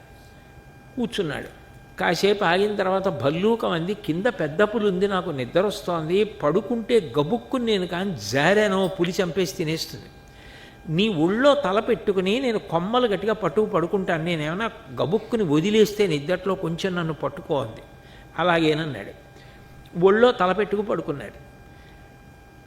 ఎవరు? భల్లూకం. నిజానికి భల్లూకం పడుకోవడానికి ముందే ఈ మనిషి అంత హడిలిపోయి వచ్చాడు కదూ. కొంచెం భల్లూకం మీద నమ్మకం కలిగింది. నాకు కునుకొస్తోంది, నిద్రపోయి కొంచెం జోగానంటే కింద పడిపోతాను, నీ ఒళ్ళో పడుకుంటాను, పట్టుకో అన్నాడు. భల్లూకం పట్టుకునింది, వీడు పడుకుని నిద్రపోయాడు. నిద్ర లేచాడు. భల్లూకం అప్పుడు ఆయన ఒళ్ళో పడుకుంటానది. నిజానికి ఈయన భల్లూకం ఒళ్ళో పడుకున్నప్పుడు పెద్ద పులి అంది, వాడు మనిషి, మన ఇద్దరం జంతువులం, వాడిని నమ్మకు, తోసేయి, వాడిని తినేసి వెళ్ళిపోతానంది. భల్లూకం అంది, నా ఇంటికి వచ్చాడు, నేను అలా మోసం చేయను, నేను తొయ్యనంది. వీడు నిద్ర లేచాడు. లేచిన తర్వాత భల్లూకం అంది, నేను ఇప్పుడు నీ ఒళ్ళో పడుకుంటాను, కాసేపు నన్ను నువ్వు పట్టుకో అంది. భల్లూకాన్ని పట్టుకున్నాడు. పట్టుకున్న తర్వాత పెద్ద పులి అంది, అది జంతువు, అది నిద్రపోయి లేస్తే ఆకలేస్తుంది, ఇప్పుడంటే ఊరుకుంది, లేచాక ఊరుకోదు, నిన్ను చంపేస్తుంది. అందుకని నా మాట విను, ఆ భల్లూకాన్ని కిందకి తోసేయి, నేను దాన్ని తిని వెళ్ళిపోతాను, నీకు భల్లూకం పీడ వదిలిపోతుంది, నేను వెళ్ళిపోతాను, కిందకి దిగి నువ్వు వెళ్ళిపోవాలి. ఆ మాట నచ్చి మనిషి ఏం చేశాడంటే భల్లూకాన్ని కిందకి తోసేశాడు. తోసేస్తే అది నిద్దట్లో కింద పడిపోయింది. కింద పడిపోతూ తెలివచ్చి అభ్యాసం కాబట్టి చెట్టు కొమ్మలు పట్టుకుని మళ్ళీ పైకి ఎక్కింది. ఇప్పుడు హడిలిపోయాడు. మరి తెలిసింది కదా, ఇప్పుడు తోసి చంపేదు. భల్లూకం అంది, నువ్వు తప్పు చేసినా నేనేం చేయను, నా ఇంటికి వచ్చావు కాబట్టి నువ్వు తప్పు చేసినా నా అతిథివి, నిన్ను క్షమిస్తున్నాను. ఈ మాట చెప్పి సీతమ్మంది, ఒక జంతువు తప్పు చేసినా క్షమించింది, నేనెందుకు క్షమించకూడదు? నేను మనుష్యకాంతగా ఉన్నాను కదా, వాళ్ళు తప్పు చేస్తే చంపేనా? అప్పుడు రావణాసురుడు ప్రభువు చెప్పిన పని వాళ్ళు చేశారు. ఇప్పుడు విభీషణుడు ప్రభువు ఏం చెప్తే చేస్తారు. వాళ్ళని ఎందుకు చంపాలి? వాళ్ళని చంపడానికి వీల్లేదు, నా రక్షణ. నువ్వు ఎన్ని మాటలు రామాయణం చదివి ఉపయోగం?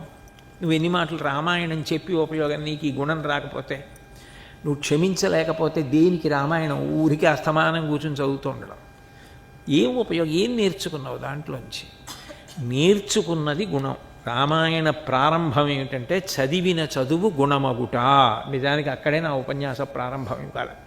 కోన్వస్మిన్ సాంప్రదం లోకే గుణవాన్ కస్య వీర్యవాన్ ధర్మజ్ఞశ్చ కృతజ్ఞశ్చ సత్యవాక్యో దృఢవ్రత చారిత్రీణి చ కోయుక్త సర్వభూతేషు కోహిత విద్వాన్ కః కస్సమర్థశ్చ కశ్చైక ప్రియదర్శన ఆత్మవాన్ కో జితక్రోధో ద్యుతిమాన్ కో నరసూయక కస్య బిభ్యతి దేవాశ్చ జాతరోషస్య సంయుగే అని అడిగారు వాల్మీకి మహర్షి నారదుణ్ణి. 16 గుణములు ఎవరికి ఉన్నాయని అడిగారు. గుణములు కింద మారాలి నువ్వు చదువుకున్న చదువు. నువ్వు అవతల వాళ్ళకి ఎలా కనపడినా నీకు ఈ ఓర్పు రావాలి. ఈ ఓర్పు వస్తే అది చదువుకి సార్థకత. నిజానికి నువ్వు ఎంత పూజ చేశావన్న దానికన్నా, ఎన్ని యజ్ఞాలు చేశావన్న దానికన్నా ఓర్పుని మించిన గొప్పది ఇంకొకటి లేదు. రామాయణంలోనే కుశనాభుడని ఒక మహారాజు గారు అంటాడు, క్షమాదానం క్షమా యజ్ఞం క్షమా సత్యం హి పుత్రికాః క్షమా యశ క్షమా ధర్మం క్షమయావిష్టితం జగత్ అన్నాడు. ఓర్పు పట్టగలిగినవాడు, భరించగలిగినవాడు, క్షమించగలిగినవాడు ఎక్కడుంటాడో ఆయన నిత్యము యజ్ఞం చేసినట్టే, నిత్యము దానములు చేసినట్టే, నిత్యము గొప్ప గొప్ప వ్రతములు చేసినట్టే. మిగిలినవి ఎన్ని చేసినా అలా క్షమించగలిగిన లక్షణం, భరించగలిగిన లక్షణం లేనివాడు ఎన్ని చేసి ఇంకా నేర్చుకోవలసిన వాడిగా మిగిలిపోయినట్టే. చాలా గొప్ప గుణం ఇది అంటే క్షమాగుణం. అది ఏ కారణం చేత పోగొట్టుకోకూడదు. కొంతమంది దృష్టిలో అది చేతకానితనమై తీరుతుంది. అది విదురుడే చెప్పాడు, క్షమించువానికని చాలమి పెట్టెదరు అయినను తలపన్. ఆ ఓర్పు, ఆ ప్రేమ ఉన్నవాడిని చూసి చేతకానివాడు అనేవాళ్ళు ఉంటారు. వాళ్ళు అలా అన్నారని నువ్వు కానీ ఆ గుణాన్ని పోగొట్టుకున్నావా, అపురూపమైన ఆభరణాన్ని పోగొట్టుకున్నవాడే. ఎందుకని అంటే చాలమి పెట్టెదరు అయినం తలపన్ అనూన క్షమయ ఉత్తమ రూపంబు కోరువారు దాల్తురు దానిన్. అది వేసుకుంటే అంత ఉత్తమ రూపం, అంత గొప్ప గుణం లోకంలో ఏదైనా ఉంటే ఓర్పు ఒక్కటే. ఆ భరించగలిగినటువంటి లక్షణం, క్షమించగలిగిన లక్షణం, అందరినీ మీతో కలుపుకోగలిగినటువంటి లక్షణం మీకు ఉండి తీరాలి. ఆ గుణం మీకు కలిగితే మీరు జీవితంలో చక్కగా వృద్ధిలోకి వస్తారు. అన్నిటికన్నా ఒక్కటి జ్ఞాపకం పెట్టుకోండి, 84 లక్షల జీవరాశులలో భగవంతుడు కేవలం మనిషికి మాత్రమే ఇచ్చినవి 2. ఈ రెండిటిలో కూడా ఒకదానితో కొంచెం దగ్గర పోలిక ఉన్నది ఇచ్చాడు. కొన్నిటికి మనకి మాట ఇచ్చాడు, ఆ మాటకి దగ్గరగా ఉండేవి కొన్నిటికి ఇచ్చాడు. ఆవు అంబా అని అరుస్తుంది. ఆవు అదే పనిగా అరుస్తోందంటే ఏదో ఉందని గుర్తు. మనం అనుకుంటాం వాటికి తెలియదని.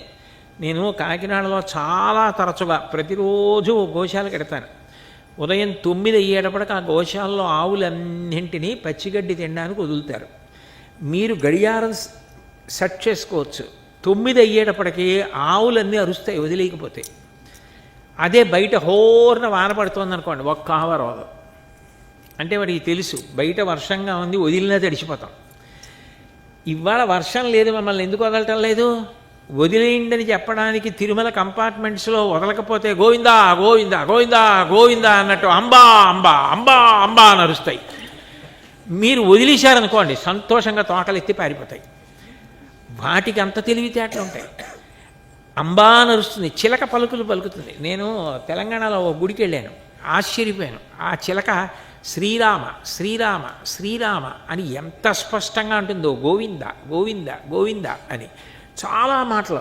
ఏమిటో మనుషులు ఇంకా తప్పు మాటలు మాట్లాడతారు, దీనికి తప్పు మాట తప్ప మంచి మాటలు ఒక్కటే వచ్చింది, ఎంత అదృష్టవంతురాలో అనుకున్నాను నేను. అన్ని పలుకులు పలుకుతుంది చిలక. మనిషికి మాట ఉంది, అట్లాంటిదే ప్రాణులకు ఎక్కడో ఏదో చిన్న శబ్దం చేసే లక్షణం ఉంది. మాటలు లేకపోవచ్చు. కుక్క భౌ భౌ భౌ అని అరిచిందనుకోండి, రాత్రి ఎవరో వచ్చారని లేచి యజమాని జాగ్రత్తగా సీసీ కెమెరాలోనో లేకపోతే ఇంటి సందుల్లోంచో చూసుకుంటాడు, ఏ దొంగ వచ్చాడా అని. ఏదో చప్పుడు చేసే లక్షణం ఉంది. కాబట్టి మాటకి కొంచెం దగ్గర లక్షణం ఉంది. అసలు దగ్గర లక్షణమే లేని ఒక అపూర్వమైన కానుక మనిషికి మాత్రమే భగవంతుడు ఇచ్చింది ఏమిటో తెలుసా? నవ్వు. నవ్వు మనిషికి ఇచ్చాడు తప్ప కుక్కకి, పిల్లికి, పందికి. మీరు ఎప్పుడైనా చూసారా? పిల్లి నవ్విందండి, కుక్క నవ్విందండి, పంది నవ్విందండి, పెదపుల్లి నవ్విందండి, పాము నవ్విందండి అని మీరు ఎప్పుడైనా చూసారా? ఎప్పుడైనా నవ్వదు. నవ్వినట్టు ఉంటుందేమో ఎప్పుడైనా, తప్ప నవ్వదు. నవ్వగలిగిన లక్షణం మనిషి మాత్రమే భగవంతుడి నుంచి వరంగా పొందాడు. ఎందుకు ఇచ్చాడో తెలుసా మనిషికి ఆ వరం భగవంతుడు? కేవలం స్ట్రెస్ అన్నది మనిషికే ఉంటుంది. మీరు ఎక్కడి నుంచో వచ్చారు, ఇక్కడ కొత్తగా చేరి చదువుకోవడం, ఇక్కడ ఉన్న ప్రొఫెసర్సు, ఇక్కడ వాతావరణం, కొత్త పిల్లలు, పాత పిల్లలు, మొదట్లో మీకు మనసులో కొంత స్ట్రెస్. అందులో మీరు గ్రామీణ వాతావరణం నుంచి వచ్చినప్పుడు ఆ పల్లెటూర్లు, ఆ అనుబంధాలు, ఆ ప్రేమలు, ఆ స్నేహితులు, ఆ ఆటలు అవన్నీ గుర్తొచ్చి ఏదో కోల్పోయామన్న బాధనతోటి మనసు ఒత్తిడి పొందుతుంది. అప్పుడు మీకు పెద్ద రిలీఫ్ భగవంతుడు ఎక్కడ పెట్టాడో తెలుసా? నవ్వడంలోనే పెట్టాడు. మీరు మనసారా నవ్వగలగాలి. గుర్రం జాషువా గారని పక్కనే కదా గుంటూరు, ఆ పక్కన గుంటూరులోనే ఉండేవారు. గుర్రం జాషువా గారు గొప్ప పద్యం రాశారు నవ్వు మీద. నవ్వవు జంతువులు నరుడు నవ్వును, నవ్వులు చిత్తవృత్తికి దివ్యలు, కొన్ని నవ్వులు ఇటుతేలవు, కొన్ని విషప్రయుక్తములు, పువ్వుల వోలె ప్రేమ రసముల్ వెలిగ్రెక్కెడు లే నవ్వులు సర్వదుఃఖదమనంబులు, వ్యాధులకున్ మహౌషధుల్ అని రాశారు ఆయన నవ్వు మీద. నవ్వవు జంతువులు, ఏ జంతువు నవ్వదు.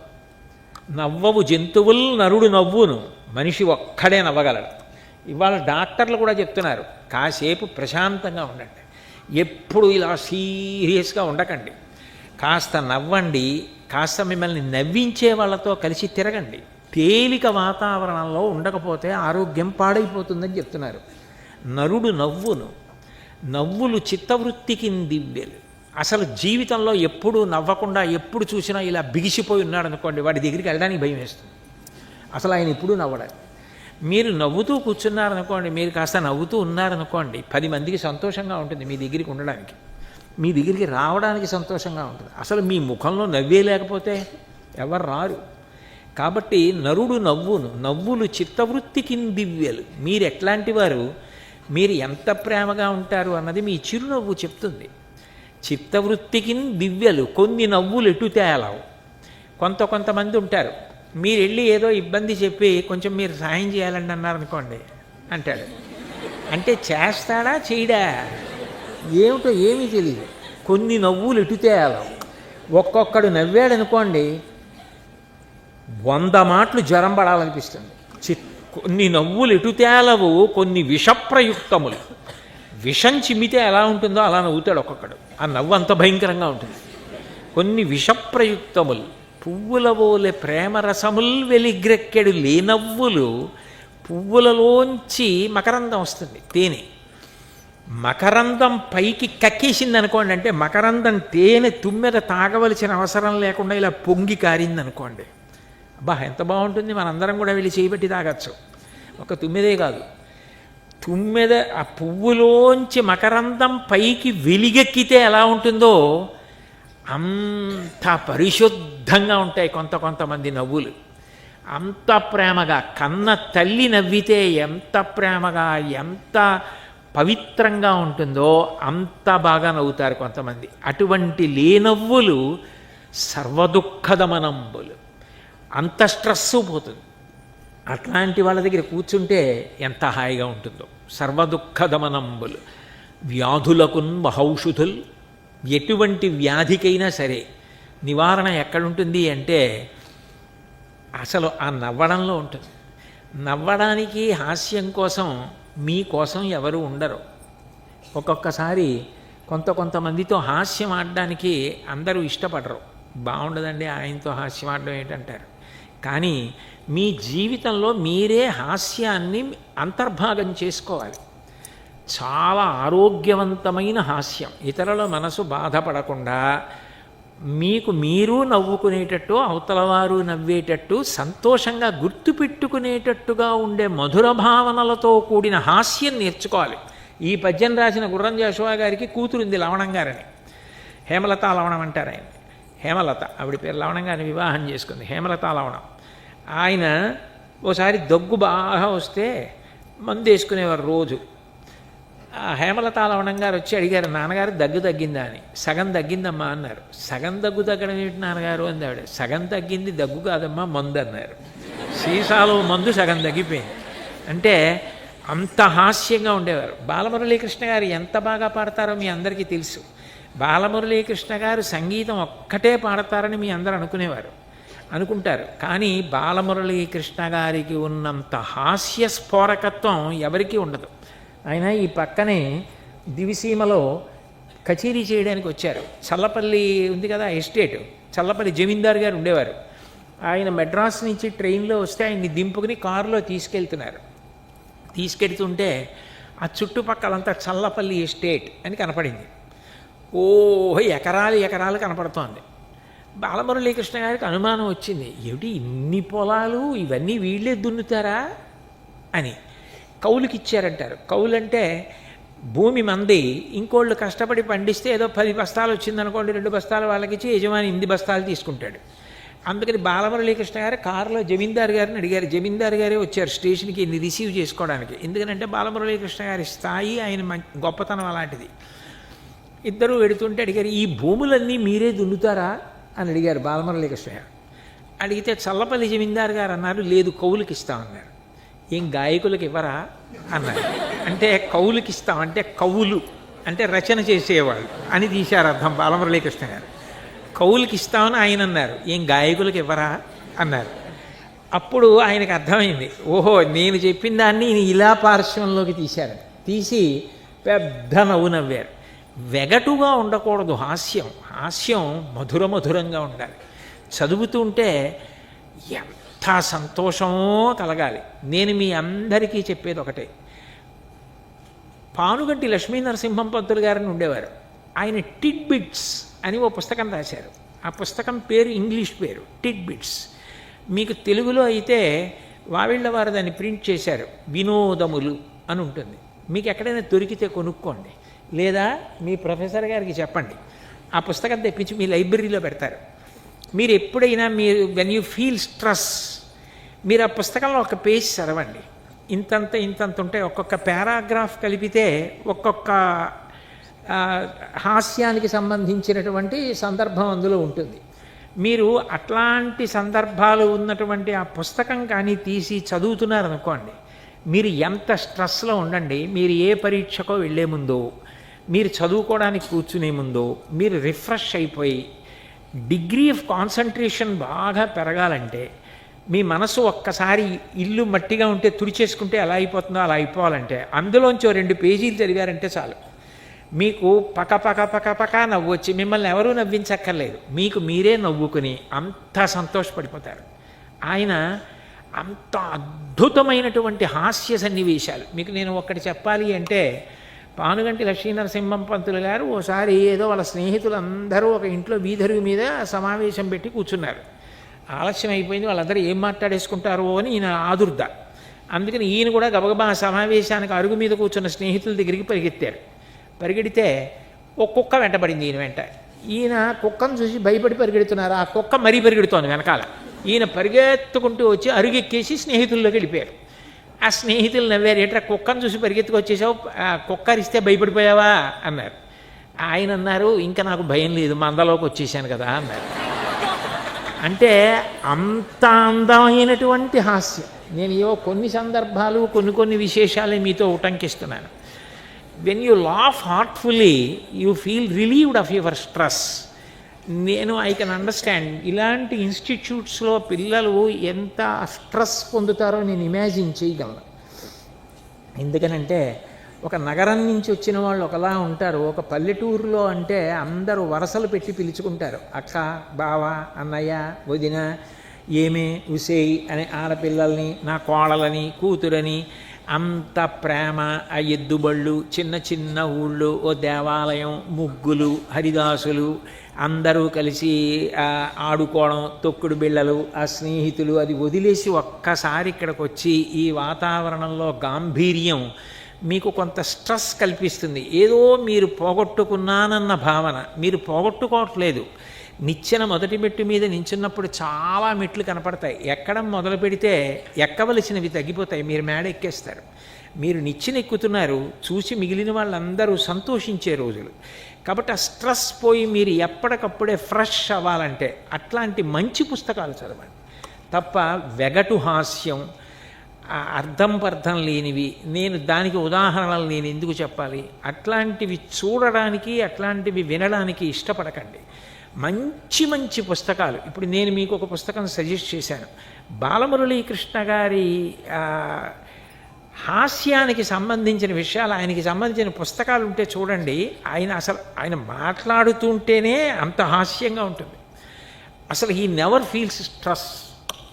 అంత సంతోషంగా, అంత హాస్యంగా మాట్లాడతారు. ఆయన మాట్లాడేటప్పుడు కూడా అట్లా ఉంటుంది.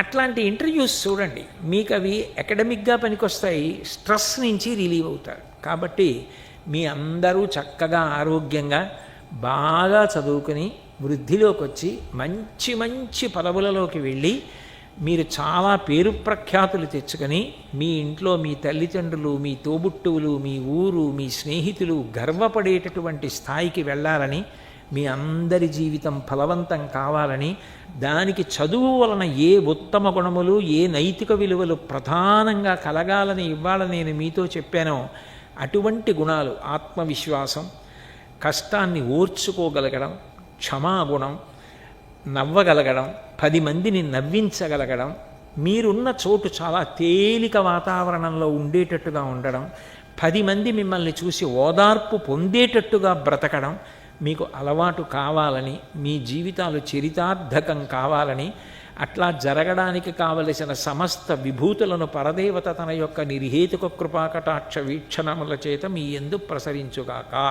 అని ప్రార్థన చేస్తూ, ఇంతసేపు మీ అందరూ ఇంత ప్రేమగా, విచిత్రం ఏమిటంటే ఎన్ని సభలకి వెళ్ళాను, వేల సభలలో ఉపన్యాసాలు చెప్పా, కానీ ఏమో తెలియదు, కానీ ఇవాళ వేదిక మీద కూడా మీరందరూ ఇలా చుట్టూ కూర్చుంటే, నాకు ప్రసంగం చేస్తుంటే నాకు ఏదో యూనివర్సిటీకి వచ్చి ప్రసంగం చేసినట్లేదు. నేను మా ఇంట్లో ఎప్పుడైనా ఖాళీగా కూర్చుంటే, అవకాశం దొరికితే అలా ఎప్పుడైనా అలా కూర్చుంటే, నా కొడుకు, నా కోడలు, నా కూతురు, నా అల్లుడు, కొడుకు మనవలిద్దరూ, కూతురు మనవలిద్దరూ చుట్టూ కూర్చొని నేను ఆవు గురించి చెప్పినా, కుక్క గురించి చెప్పినా, పిల్లి గురించి చెప్పినా, మా నాన్నగారు చెప్తున్నారు, మా మామయ్య గారు చెప్తున్నారు, మా తాతగారు చెప్తున్నారని ఎంత శ్రద్ధగా వాళ్ళు చుట్టూ కూర్చుని వింటూ ఉంటే నాకు ఎంత సంతోషంగా ఉంటుందో, అలా ఇవాళ మీ అందరూ నా చుట్టూ కూర్చుని వింటూ ఉంటే నాకు నా కుటుంబ సభ్యులతో మాట్లాడినంత ఆనందంగా ఉంది. ఇంత ఆనందాన్ని నాకు కట్టపెట్టిన మీ అందరికీ మళ్ళీ మళ్ళీ ఆశీర్వచనం చేస్తూ సెలవు తీసుకుంటున్నాను. స్వస్తి.